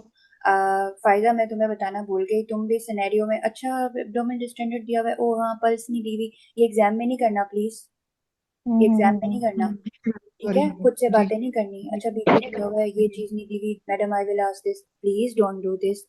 You are going to be consultant इंशाल्लाह on that day, behave like consultant, ठीक है। अच्छा, तुम जो पूछ रही हो वो सारी चीजें दी हुई हैं, ठीक है। अब ये पेशेंट एडमिटेड है जवेरिया, इसका first post of day uneventful, second post of day uneventful. 24 घंटे बाद जब उन्होंने थर्ड पोस्ट ऑफ डे पर उसकी एचबी कराई तो पेशेंट की एचबी आ गई 3.9। आपको पता होगा आपके वार्ड में भी अक्सर 4-5 एचबी पर पेशेंट नॉर्मल बैठे होते हैं, होता है ना ऐसा अक्सर, फिर सडन हम्म डिटीरियोरेट होते हैं। ये पेशेंट अभी तक जो जो तुमने मुझसे पूछा वाइटली स्टेबल है। इसको 36 वीक्स पर इसको पेशेंट को जो है क्या कहते हैं प्लेसेंटा एब्रप्शन डायग्नोज हुआ, इसका इमरजेंसी सिजेरियन सेक्शन हो गया, ठीक है। एस्टिमेट अब तुम्हें ये पता करना है कि अभी एचबी 3 है तो फिर इसका ब्लड लॉस कितना हुआ। तो देखो blood loss 650, do you think it is significant for developing this much नहीं नहीं एचबी? नहीं, नो, 1000 से ज्यादा ओके। होना चाहिए। What further would you hmm like to know about previous 2 days and current day? पहले तो मुझे एंटीनेटली उसका एचबी चाहिए, कि एंटीनेटली तो हीमोग्लोबिन ठीक था, उसकी ड्रॉप नहीं थी पेशेंट कोई की। प्रॉब्लम नहीं था, अनइवेंटफुल था हर चीज। ठीक है, at the time of delivery मतलब जो एब्रप्शन हुई है उसमें सिर्फ 650 ml था, उसके जो 24 आवर्स बाद रिपीट हुआ है उसमें नहीं है। ठीक थे एचबी। ये रिपीट हुआ, आज तो हाँ थर्ड वो डे है ठीक ना, थी, वो ठीक थी। अब ये दोबारा रिपीट तो हुई है। It may be due to some haematoma और any intraperitoneal bleed. Okay fine. अब मुझे ये बताओ, तुमने सोच ली चीजें, तुम्हारी पेशेंट अच्छा यहाँ पर वाइटली स्टेबल है, अभी उसको कोई कंप्लेंट नहीं है, ये दिमाग में रखना। तुमने मुझसे सारी चीजें पूछी, मैंने बता दी। अब मुझे ये बताओ मैनेज कैसे करोगी, इमीडिएटली क्या क्या करोगी कंसीडरिंग डिफरेंशियल डायग्नोसिस? इमीडिएटली मैं पेशेंट को फ्लूइड रश करूंगी, ऑक्सीजन लगाऊंगी उसे, उसके जो है वो, और साथ If ब्लड अरेंज करवाऊंगी उसका, और oxygen is normal, मैंने बोला सारे वाइटल्स ठीक हैं. What is your फिर main concern, Javeria? इमीडिएटली मैं उसको फ्लूइड रश करूंगी और पैक्सल ट्रांसफ्यूज करूंगी पेशेंट को। शाबाश, ठीक है. अच्छा, अनीमिया करेक्ट करना है बेसिकली तुमने इमीडिएटली. ठीक है, कभी भी वर्सन हो सकती है ये पेशेंट. प्लस अब और क्या करोगी? अनीमिया तुमने करेक्ट कर दिया.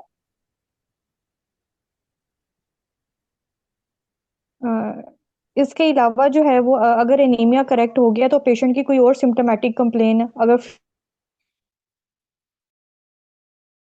डॉक्टर पलवशा उसमें एनीमिया करेक्ट करने के बाद हम उसका कॉज को रूल आउट करेंगे कि कॉज क्या है डिक्रीज एचबी की। ठीक है, तो क्या करोगी अब?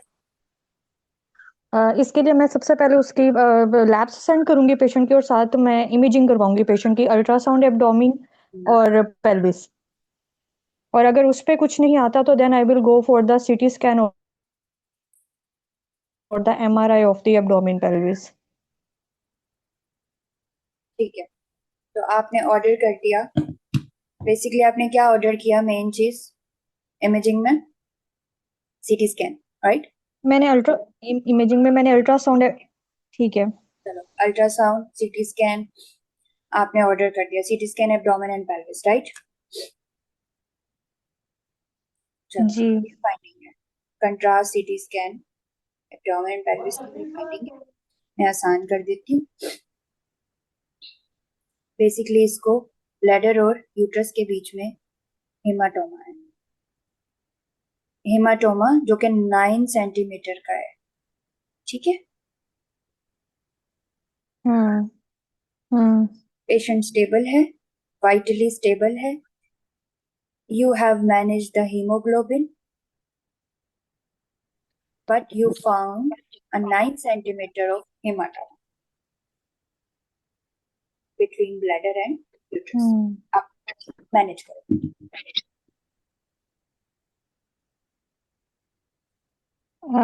After seeing the CT scan report, I will counsel the patient regarding the diagnosis that she is having the intraperitoneal bleed, and as the size is more than 5 centimeter, but till now the patient is vitally stable, but her labs are deteriorating, so it will lead to the clinically deterioration of the patient. So better, I will give the two options to the patient. Either we can conservatively observe the patient, or we can proceed for the surgery, but better option for my patient is the surgical correction of the hematoma.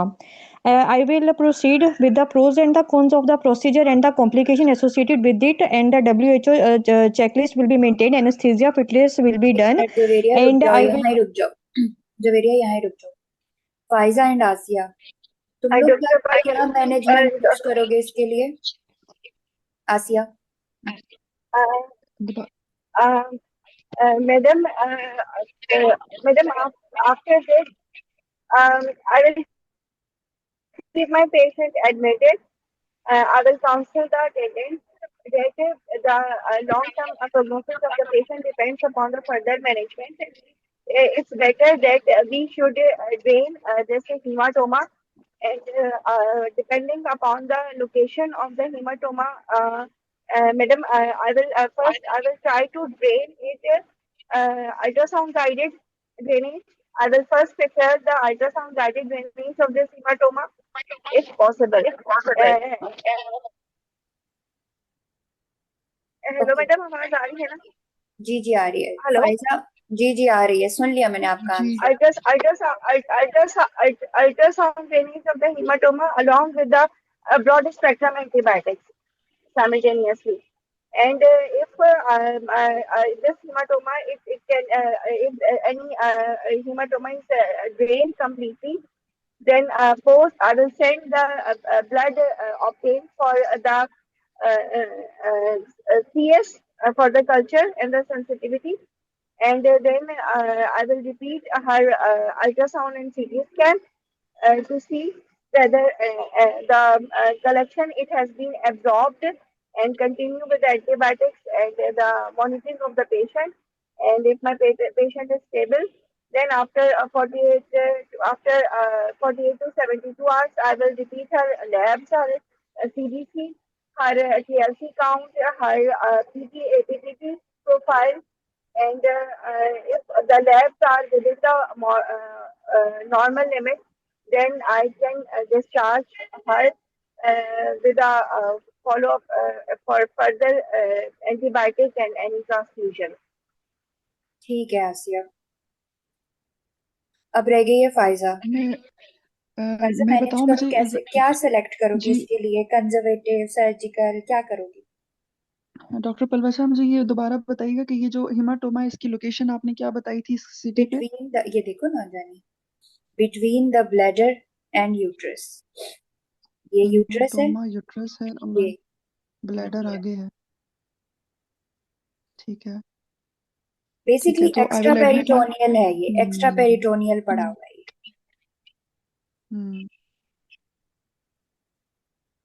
Madam sorry, मैं एक बात add करूं? नहीं, अभी मुझे अभी समझ में फाइजा नहीं को आई अभी बोलने दो लोकेशन। आसिया। आसिया नहीं, अभी फाइजा को बोल। चले ठीक है, नहीं नहीं ठीक है मैडम, जी सही है, ओके। जी फाइजा। ठीक है, ठीक है। So I will admit I will keep my patient admitted and I will take the high risk consent. I will debrief my patient that and attendants that she has a hemoglobin 3.9. There is a risk of there is a risk of maternal mortality and risk of cardiac failure. So we will immediately proceed with the management, which is the surgical exploration, and before, and also there is a risk of DIC. So I will make sure that I will inform the blood bank and hematologist, and I will inform the senior consultant, and also the and I will complete the WHO safety checklist, and ये बंद हो गया है then I petrol will pump. जी hello sorry continue.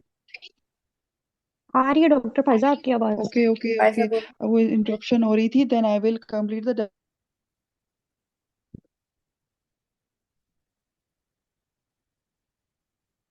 मैं mute हो गई थी। As the size of hematoma is more than 5 centimeter, and if it is left untreated, it will create the it will create the maternal mortality and the DIC and the cardiac failure risk.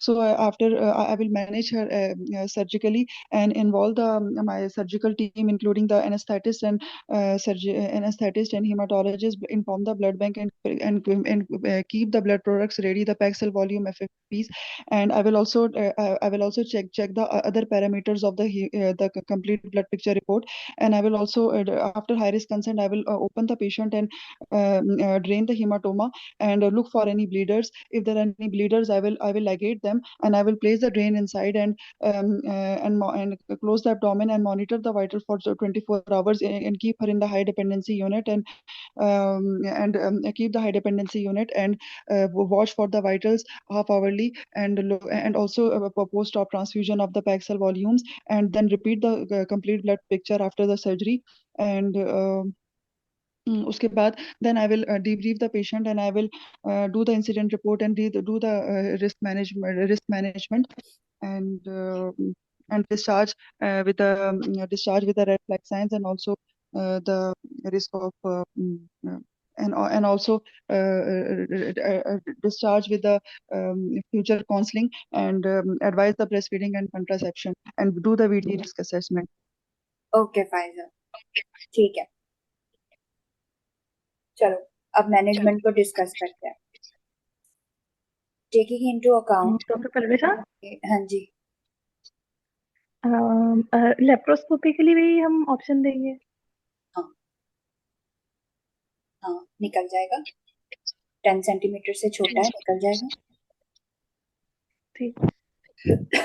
ठीक है, आपकी patient stable है, उसकी सिर्फ अभी जो issue है उसका हीमोग्लोबिन था, जिसको आपने क्या कहते हैं ट्रीट कर दिया, ठीक है, आपने पैक्सेल्स, और उसको कोई एब्डोमिनल डिस्कम्फर्ट नहीं है, कोई साइंस ऑफ इन्फेक्शन नहीं है, 9 सेंटीमीटर का हेमाटोमा मिला। अब आपके पास दो ऑप्शन है, आप पेशेंट को, आपने सब ने सर्जिकल डायरेक्ट चूज कर ली उसके लिए, दो you will go for the resection of this haematoma obviously, ठीक है, लेकिन आप पेशेंट को दो ऑप्शंस दें।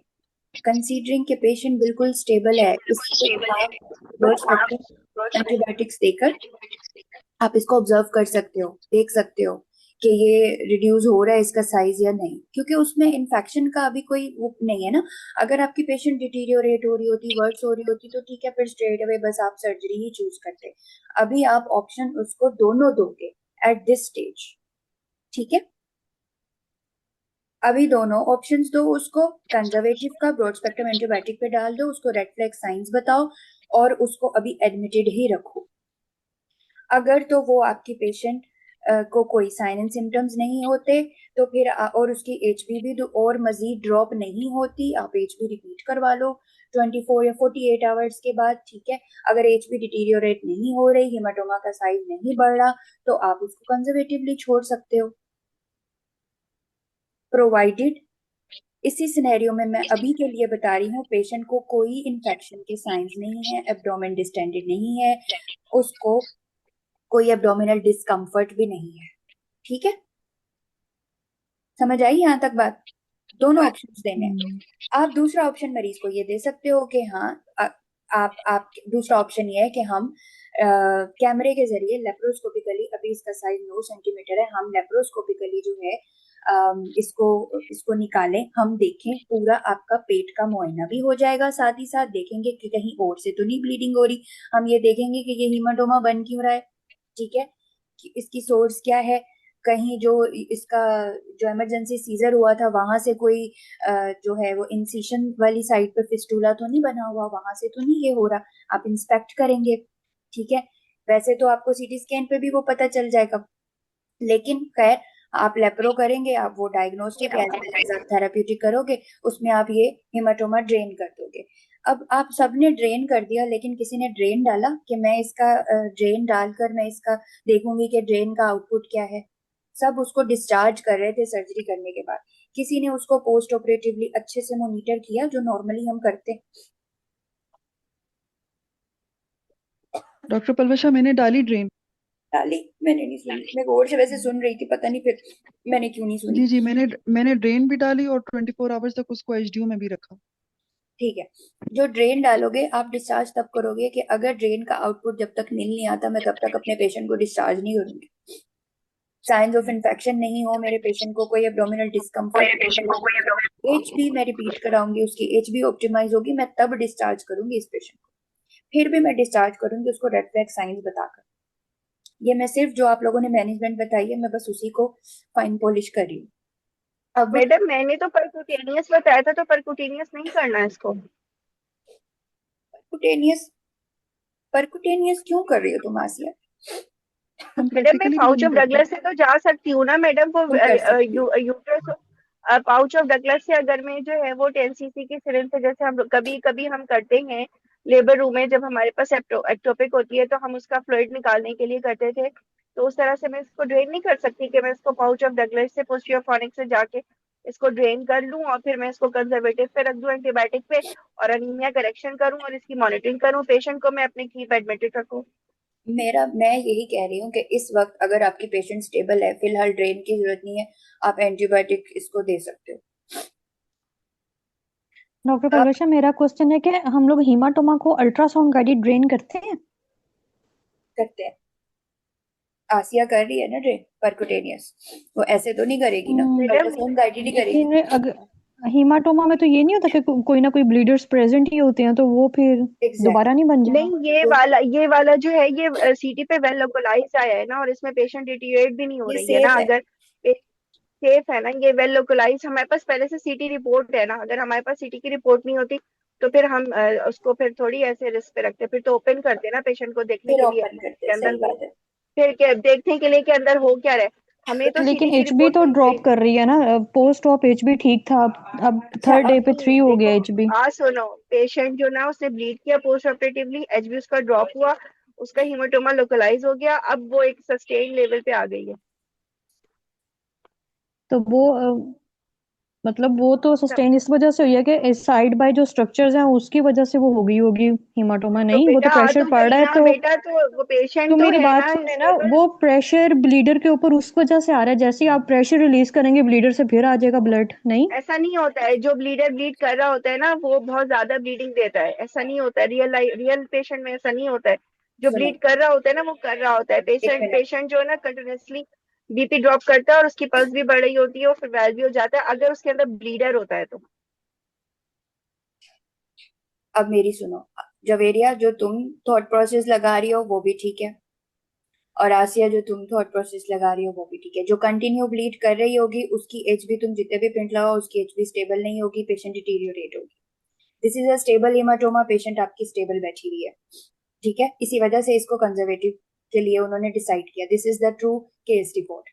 अब मैं इस बात पे नहीं आती कि हम इसको कंजर्वेटिव पहले मैनेज करेंगे, छोड़ो, उन्होंने इसको कंजर्वेटिव पे छोड़ा था। और उसके बाद पेशेंट आई 10वें दिन पर, 10th पोस्ट ओपे, मैं फॉलो कर रही हूँ एंटीबायोटिक के साथ। 10th पोस्ट ओपे पर पेशेंट आई, उसकी एच बी जब करवाई तो एच बी उसकी 12 थी, एच बी ड्रॉप नहीं हुई, ठीक है। लेकिन जब उसका सीटी स्कैन करवाया तो ये हीमाटोमा उधर का उधर ही था, ये एंटीबायोटिक से ठीक नहीं हुआ। अब क्या करना है? सर्जरी। अब क्या करना है? मैडम अब तो ये और भी अच्छा सिनेरियो हो गया ना। इसका मतलब है हमने ब्लड लगाया था तो ब्लड का रिस्पॉन्स हमें मिल रहा है, इसका मतलब है कि वो ब्लीड नहीं कर रही है। इस परफेक्ट। हीमाटोमा को हम लेप्रोस्कोपिकली ड्रेन कर लें या परक्यूटेनियस कर लें जवेरिया, या आपको सीटी आपका गाइडेड आंसर कर मिल लें, गया? जवेरिया, सीटी आंसर मिल गाइडेड गया? कर लें, कैसे भी कर लें। मतलब सीटी मिनिमम इन्वेजन के साथ करें हम, जिससे हम सक्सेसफुल हो जाए। परफेक्ट। ओपन अब नहीं, ओपन नहीं होगी ये पेशेंट, मतलब इसको हमें ना ओपन करने की कोई इंडिकेशन नहीं है क्योंकि हमारी जरूरत पेशेंट का नहीं है, हीमोग्लोबिन। एग्जैक्टली आप लेप्रोस्कोपिकली, अब जब 10th पोस्ट ओपी पर ये आई है, एच भी ठीक है, हेमाटोमा उधर का उधर ही है, तो अब आपका बनता है कि अब आप इसको ड्रेन करें, ठीक। आपने ड्रेन कर दिया है, ये हेमाटोमा ड्रेन हो गया है। आपने पेशेंट को रखा 24 घंटे के लिए, सारा वो देखा, उसके बाद आप तसल्ली बख्श हो गए, कुछ नहीं आ रहा, ब्लीडिंग वीडिंग नहीं हो रही। अब आपने पेशेंट को टीसी कर दिया, पेशेंट आपके पास आ गई, 2 दिन के बाद फिर आ गई, तुमने डीसी किया आसिया, 2 दिन बाद फिर आ गई है। अब उसको कंप्लेंट्स हैं, अब उसको फीवर है हाई ग्रेड, उसको एब्डोमिनल डिस्कम्फर्ट है और उसको सीवियर डायरिया है। अब बताओ क्या करोगी? मैडम एडमिट करूंगी पेशेंट को और फिर मैं उस पेशेंट को जो है ना वो लेप्रोटमी के लिए प्रिपेयर करूंगी with all consent and all preparation. Without doing any investigation to know madam what's वो happening सब सारी, inside? मैडम सारा वर्कअप करने के बाद लाइक जैसे तो फायदा वो ने बताया बोलोगी ना ना, वही चीज दोबारा। Yes, बोलोगी ना? madam, I will admit my patient. Yes, I will admit my patient. I will involve the MDP. I will admit the patient in the HDU. I will complete her workup, involve the senior physician, senior anesthetist, my senior obstetrician, and make complete her workup. I will send again her CBC, her TLC count, her coagulation profile, make arrangement for the blood, and then with all the preparation and with all the counseling, I will do with broad spectrum antibiotics. I will do the laparotomy of my patient. रुक जाओ, I इधर will ही रुक जाओ, proceed for the। पहले रुक जाओ। ये जितनी चीजें तुमने ऑर्डर की हैं, इनके रिजल्ट का वेट करोगी?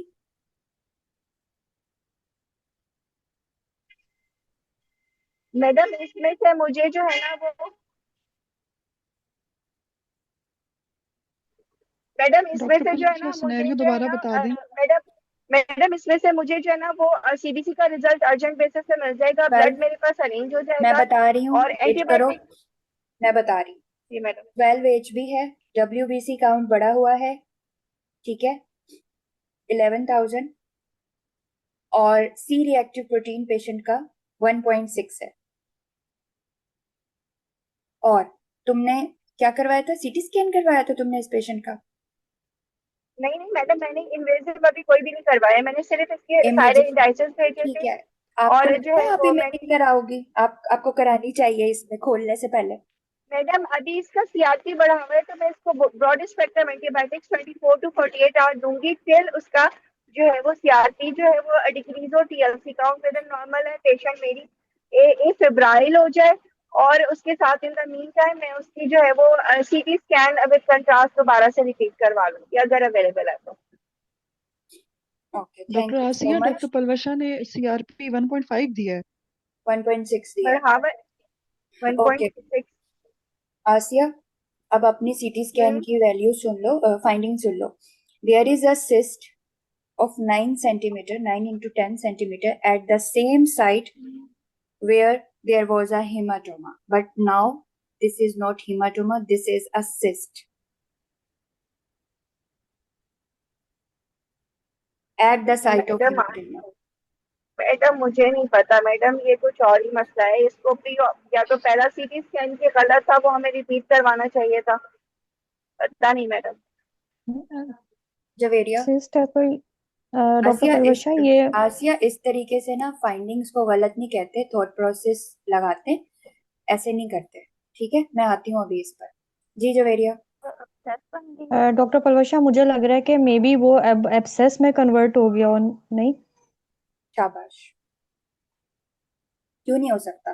हो सकता है ना। हेमाटोमा आपने क्योंकि इन्फेक्शन है, निकाल हाँ दिया, जी। आपने एक इंटरवेंशन की, हेमाटोमा, अब तो पेशेंट आई ही प्रॉपर एक सिम्टम्स की, पूरी आपके पास एक पिक्चर है उसका। सीआरपी जो है वो 1.6 है, और उसका जो है, खैर सीआरपी इतना ज्यादा रेज नहीं है, लेकिन पेशेंट के आप देखो डायरिया है, उसको severe diarrhoea, she is pyrexic, she has abdominal discomfort. मजे की बात है, हिमाटोमा जो 9 सेंटीमीटर का पहले वाला निकाला उस पे पेशेंट इतनी वर्स नहीं थी, अब वो वर्स गए। It means there is collection over there, और वो क्या है, वो कोई एप्सिस ही है ना जिसने फीवर करा दिया उसको, इन्फेक्शन हो गया अब उसको। क्यों नहीं हो सकता? बाद में भी हो सकता है। लेकिन देखिए मैडम, वो पेशेंट मेरे पास इतने लंबे अरसे के बाद नहीं आई है, वो सिर्फ 2 दिन के बाद आई है। 2 दिन में उसका पूरा हेमाटोमा एब्जॉर्ब होकर एब्सेस बन सकता है। हिमाटोमा की जबकि बात मैंने नहीं हो हो रही उसको वहां सकता पे। है कि वहां पे मेरी बात सुनिए, वहां पे कलेक्शन हुई है, सिस्ट बनी है, इतनी जल्दी हाँ बन गई है वहां पे, तो कोई कोई वहां पे कोई इन्फेक्शन का है ना, कोई फ्लूइड कलेक्ट हुआ हुआ होगा। हो सकता है आपने जो हाँ हिमाटोमा फिर पूरा हो ना सकते, निकाला फिर हो हो, सकता है, फिर आपने पूरा हाँ फिर हो हिमाटोमा ना सकता है, निकाला हो।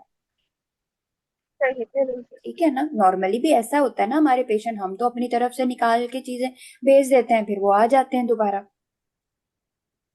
फिर दोबारा हम रिपोर्ट करवाते हैं तो कुछ ना कुछ होता है, वहां पे कलेक्शन होती है।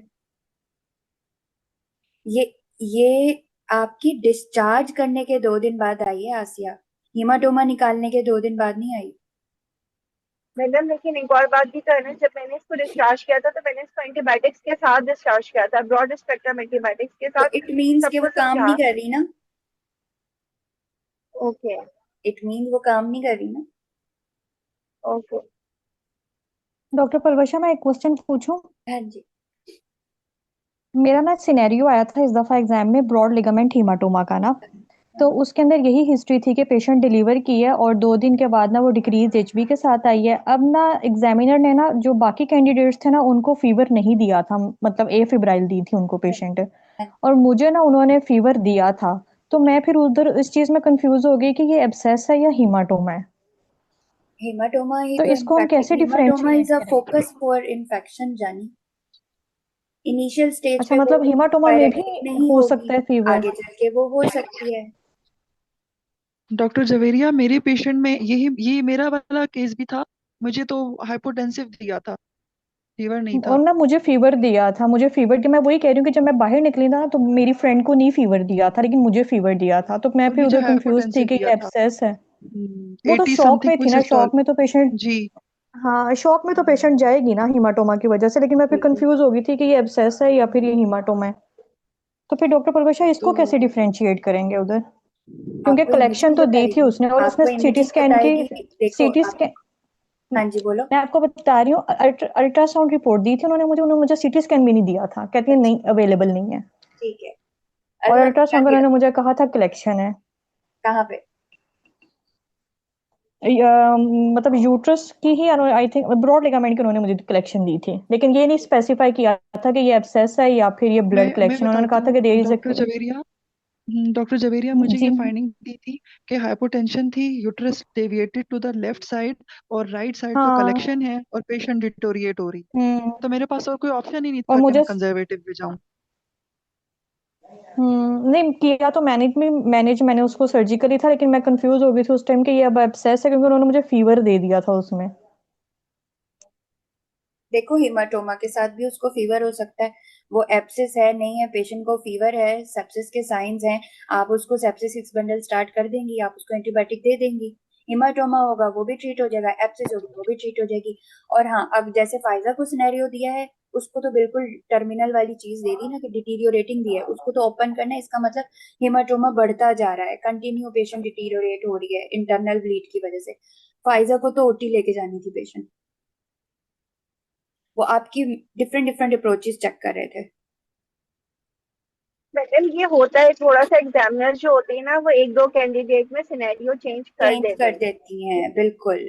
मेरी दफा मेरी दफा में भी हुआ था। हम लोग समझ एग्जैक्टली नहीं होता, थोड़ी सी कर देते। उनके पास थोड़ा सा चेंज करने का शायद मार्जिन होता है, वो जी जी, करते हैं थोड़ा सा होता है। चेंज। होता है उनके पास, जस्ट लाइक शॉर्ट केस। चलो, इसको अब इसको कंप्लीट कर लेते हैं। इसको पेल्विक एब्सिस हो गई है, इसको ठीक है डेवलप, और इसका कल्चर उन्होंने भेजा। स्किन कहाँ चली गई इनका? इसका जो है, उन्होंने एंटीबायोटिक चेंज करी। पहले जो उन्होंने ट्रिपल रिजिम चलाई, अब इन्होंने जो केस रिपोर्ट में एंटीबायोटिक्स यूज की है ना, वो टेंजो यूज की है।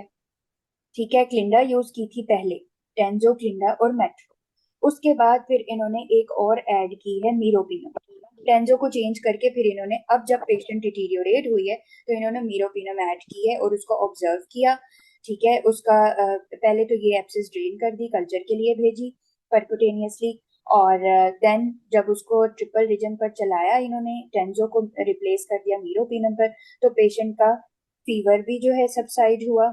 और फिर जब इन्होंने इमेजिंग करवाई, तो वो एप्सिस जो थी वो भी क्लियर अप हो गई। तो बेसिकली इसको इन्फेक्शन हुआ था, पेल्विक एप्सिस इसने बना ली थी। पहले इसका हीमाटोमा था, वो इन्होंने ड्रेन किया, उसके बाद एप्सिस बन गई। इस तरीके से ये पूरा केस आया था, प्रेजेंट ऐसे की थी।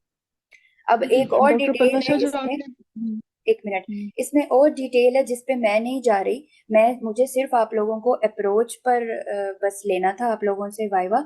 इसमें जो बेसिकली है ना, इसमें रेयर ऑर्गेनिज्म वाला कल्चर पर ऑर्गेनिज्म निकला था, कोई ई टार्डा समथिंग। तो फिर उन्होंने उससे उसके जो ससेप्टेबल एंटीबायोटिक है ना, वो मीरोपिनम ऐड कर दी, और फिर जाके पेशेंट ठीक हो गई। तो इन्होंने रेयर ऑर्गेनिज्म इंट्रोड्यूस करवाया, केस रिपोर्ट सारी उस पर है। बट मुझे ये केस बहुत अच्छा लगा था। एग्जाम में हेमाटोमाज ऐसे ही आते हैं, ऐसे ही पेशेंट आती है, पहले ठीक होती है, फिर वर्स हो जाती है या वर्स ही आती है। तो मेरा इस केस का जो मकसद था ना, वो ये था कि आप लोगों को अप्रोच सारी आ जाए और थॉट प्रोसेस आप लोगों का थोड़ा सा डेवलप हो जाए। तो आई होप आज के जी सिनेरियोज कुछ मैडम। समझ आए हो। पोस्टमार्टम मैडम पेरेंट्स बहुत या अच्छे, मैडम बहुत अच्छा कराया आपने, थैंक यू। मैडम एक और बात पूछनी थी कि सीटी जो होते हैं, स्पेसिफिकली मैंने नोट किया है कि सीटी प्रेफर करते हैं गायनेकोलॉजिस्ट और ऑब्स्टेट्रिशियंस। क्या चीज? फ्लूइड अगर देखना होता है या बॉडी स्ट्रक्चर्स देखने होते हैं, तो या कोई हार्ड चीज देखनी होती है, तो वो सीधी प्रेफर करते हैं। जी। और अगर सॉफ्ट टिश्यू इन्वेजन देखनी होती है, जैसे विसरास देखने होते हैं या विसरास की इन्वेजन देखनी होती है, तो वो एमआरआई प्रेफर करते हैं। ये कॉन्सेप्ट सही है ना? मैं आपसे यार, कंफर्म ये करना चाह रही बेसिक कॉन्सेप्ट तो सही है आसिया, लेकिन मोस्टली जो है ना गायनी में, मोस्टली सीटी स्कैन कराया जाता है। मोस्टली हूँ। सीटी ओके। इसमें, वैसे इस रिपोर्ट में, केस रिपोर्ट में इन्होंने जो है ना, सीटी और एमआरआई दोनों साथ साथ रखे हैं, इन्होंने दोनों करवाए हैं। अब क्यों करवाए ये इन्होंने मेंशन नहीं किया।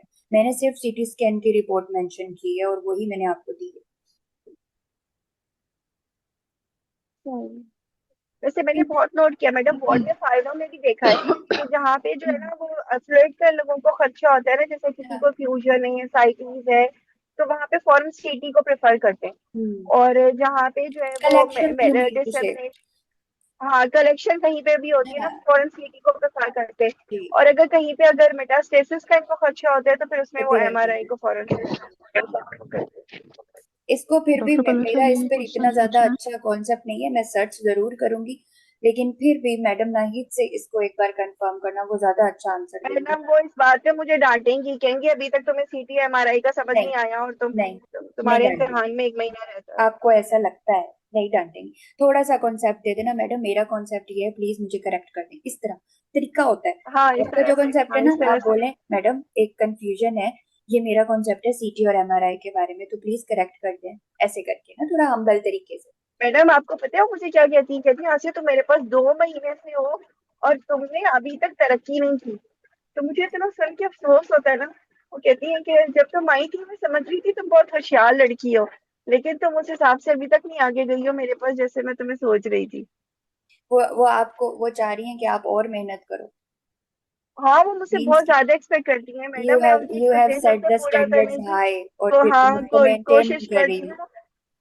हाँ मैं उनके स्टैंडर्ड पे पहुंचने की बहुत कोशिश करती हूँ, क्योंकि वो बहुत एक्सपेक्ट करती है कि मैं बहुत अच्छा पढ़ा हुआ सब कुछ सारा टॉपिक अच्छा आता हो, सारा अच्छा प्रेजेंट करना आता हो। तो अच्छा और जी। फिर जैनब अरेंज ब्लड एक्सप्लेप्रोटमी, ठीक है। सेप्सिस वाली ड्रग्स इधर लिख दे, कोई ग्रुप में लिख देंगे हम आज। और चलो सही है, ठीक है। किसी की कोई क्वेरी इन केसेस से रिगार्डिंग कुछ भी?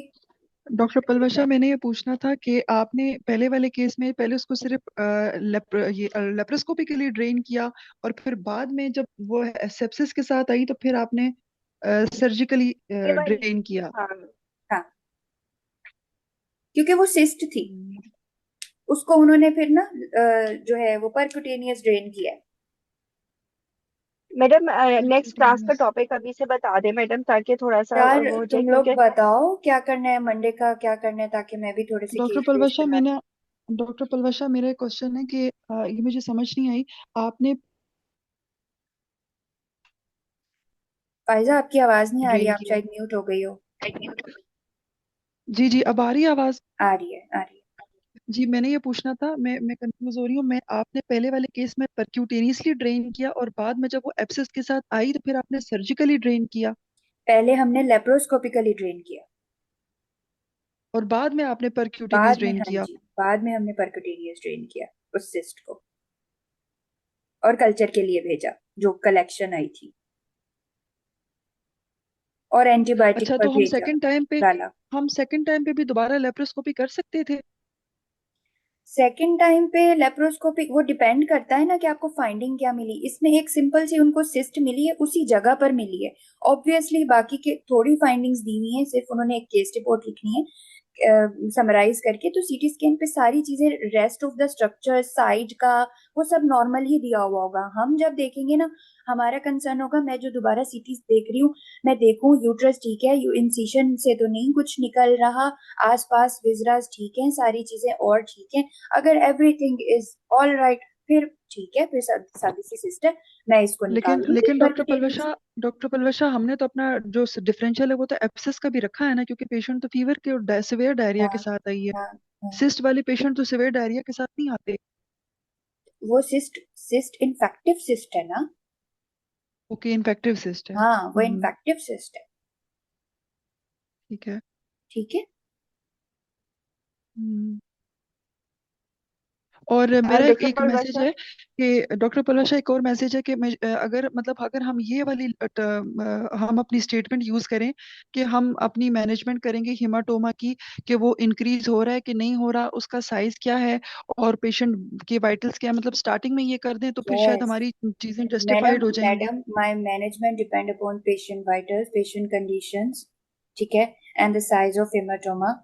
ठीक है, अब जैसे ये patient, as my patient is stable, she is vitally stable, she has no any sign or symptoms of infection, and the hematoma is just 9 centimeter, and there is no any obvious bleeding on the CT scan, and there is no any other concerning feature. I will give I will give both options to my patient. Either she can be managed conservatively with vigilant monitoring, and there is other option, she can go for the laparoscopic removal, resection of this hematoma.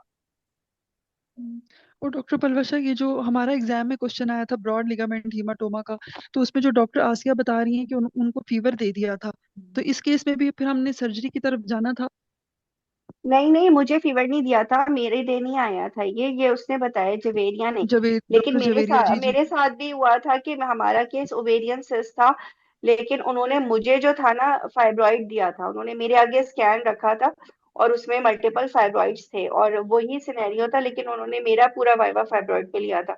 तो मैं ये बताना चाह रही थी कि ऐसा होता है कि एक दिन में भी आप वो बीच में थोड़ा बहुत सिनेरियो चेंज कर देते हैं ये लोग।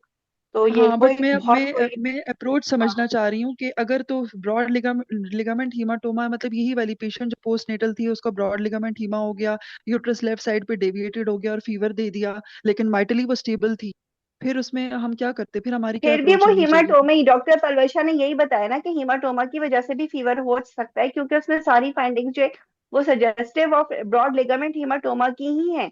यूट्रस डेविएटेड है, पेशेंट का जो है वो हिस्ट्री ऐसी है और सब कुछ है। सिर्फ एक वो इंसिडेंट, एक फाइंडिंग फीवर पे आप थोड़ी बोल सकते हैं कि उसको जो है वो एब्सेस या कोई और है ना, तो आप उसको ऐसे ही ट्रीट करेंगे, मैनेज करेंगे और आप फीवर की उसमें जस्टिफिकेशन में आप एंटीबायोटिक ऐड कर देंगे, क्योंकि उसमें जो है वो मैनेजमेंट सारी हेमाटोमा की होगी, क्योंकि यूट्रस उन्होंने दिया हुआ था ना डेविएटेड। जो उसका जो फाइंडिंग्स थी उसमें ये सबसे बड़ी चीज थी कि यूट्रस डेविएटेड था टुवर्ड द राइट साइड ना। और पेशेंट को बहुत ज्यादा पेरिनियल डिस्कम्फर्ट थी, पेशेंट की डिलीवरी की हिस्ट्री थी, तो हर चीज सजेस्टिव थी कि उसको जो है ना वो परप्यूरल हेमाटोमा है ना। ठीक है।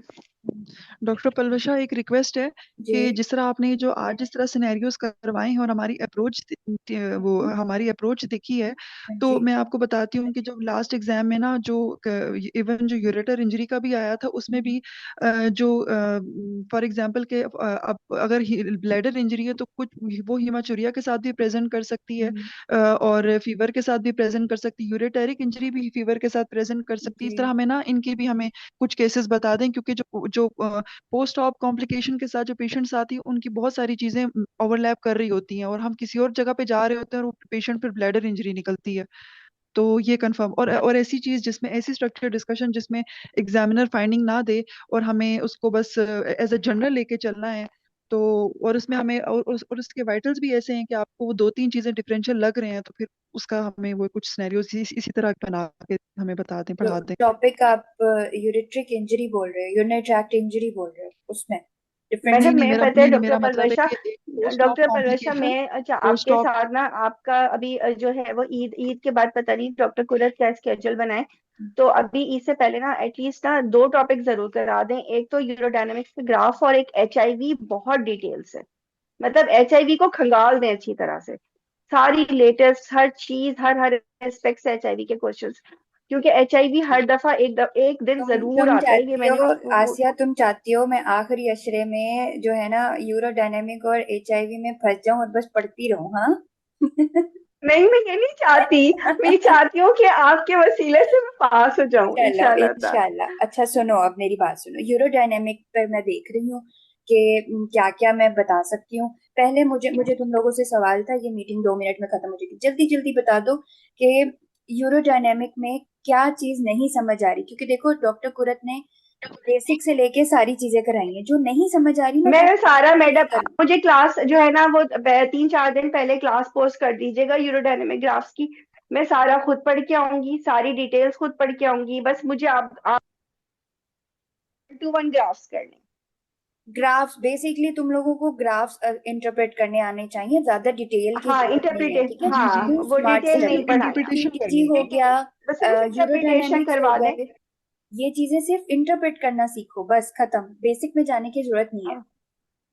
हम्म। और जो है वो एचआईवी जो है ना, मैंने पूरा रिसर्च किया, मेरी दफा भी आया था, मेरा स्टेशन भी आया था, ओके। उससे पिछले वाले में वालों का भी आया था। अब और एचआईवी को एचआईवी वो के, किसी ना, आसिया तुम मुझे सिनेरियोस पास्ट वाले भेज दो, क्योंकि अब ठीक है मैं एचआईवी अपना की आपको भेज दूंगी। गाइडलाइन जो न्यू वाली है, इट कंसिस्ट ऑफ 150 पेजेस, हर चीज चेंज हो यही तो गई है। घबराहट हो रही है, यही तो घबराहट हो रही है, जब तो आपसे बोल रही हूँ। क्योंकि मैंने जो था वो बैश पढ़ी थी पुरानी वाली, और फिर मैंने ये डॉक्टर हिराम आजबीन के नोट से किया था। लेकिन फिर भी मुझे लग रहा है कि जो उन्होंने अभी क्वेश्चंस पूछे थे ना वो इनसफिशिएंट है मेरी नॉलेज, और मुझे एचआईवी ये और पढ़ने की जरूरत है। पूरा एचआईवी का, अब आप एक मेहरबानी करेंगे, एचआईवी के सारे स्टेशंस बना के पास में जो आए वो मुझे आप भेजें, लिख के भेजें, और गाइडलाइन कवर कराने की जिम्मेदारी मेरी है, डोंट वरी, मैं करवा दूंगी, ठीक है? ठीक है मैडम। चलो, अब अगले हफ्ते के लिए हम बस यूरोडायनेमिक और एचआईवी करेंगे, फिर हम ईद मनाएंगे, फिर बात की बाद में देखी जाएगी, ठीक है? जी जी मैडम, बिल्कुल मैडम, डॉक्टर आप पलवशा को बिल्कुल एक बहुत अच्छे डॉक्टर से ईद मनाएं, बहुत अच्छे से इबादत करें, और अल्लाह ताला हम सबको पास बस करे, अभी जो और है ना, आपकी ज्यादा सारी दुआएं आखिरी अशरा है, ज्यादा से ज्यादा अपने लिए मांगो, इबादत करो, अपने लिए, अपने बच्चों के लिए, अपने घर वालों के डॉक्टर लिए, पलवशा अम्मा अब्बा एक के लिए, बस। हाँ डॉक्टर पलवशा एक रिक्वेस्ट है कि जी, सिर्फ पोस्ट ऑप सर्जिकल कॉम्प्लिकेशन की अप्रोच देखने के लिए लेक्चर ले लें। मतलब कर लेंगे, आप बताएं कि वो क्या है, इंशाल्लाह और कर हम लेंगे। बताएं कि ये ब्लैडर इंजरी है, हम बताएं कि ये एब्सिस है, हम बताएं कि ये पैरालिटिक इलियस हो गई है, और मैं फिर समझ गई फायजा, मैं समझ गई। हाँ हाँ, हाँ, जो सिर्फ अप्रोच परपीरम में देखें। जो जो मसले होते हैं आप कह रहे हो, सिनेरियो आ हाँ जाए तो जी हमें जी। आना चाहिए कि कैसे लेके चलना है। गॉट इट, हो जाएगा इंशाल्लाह। ठीक है, अब मेरे पास जुमे की नमाज डॉक्टर के टाइम हो रहा है, फिर मिलते हैं इंशाल्लाह मंडे को। ठीक, यूरोडायनेमिक्स डॉक्टर के पलवशा साथ। मैं डॉक्टर पलवशा सिर्फ परपीरियम की नहीं बात कर रही हूँ, वो हिस्टेक्टमी की भी बात कर रही हूँ, कि जैसे फॉर एग्जांपल हमें पता है ना कि अगर हिस्टेक्टमी होगी एंडोमेट्रियोसिस की, तो उसमें पहला डिफरेंशियल आपने यूरेटर इंजरी रखनी है। अगर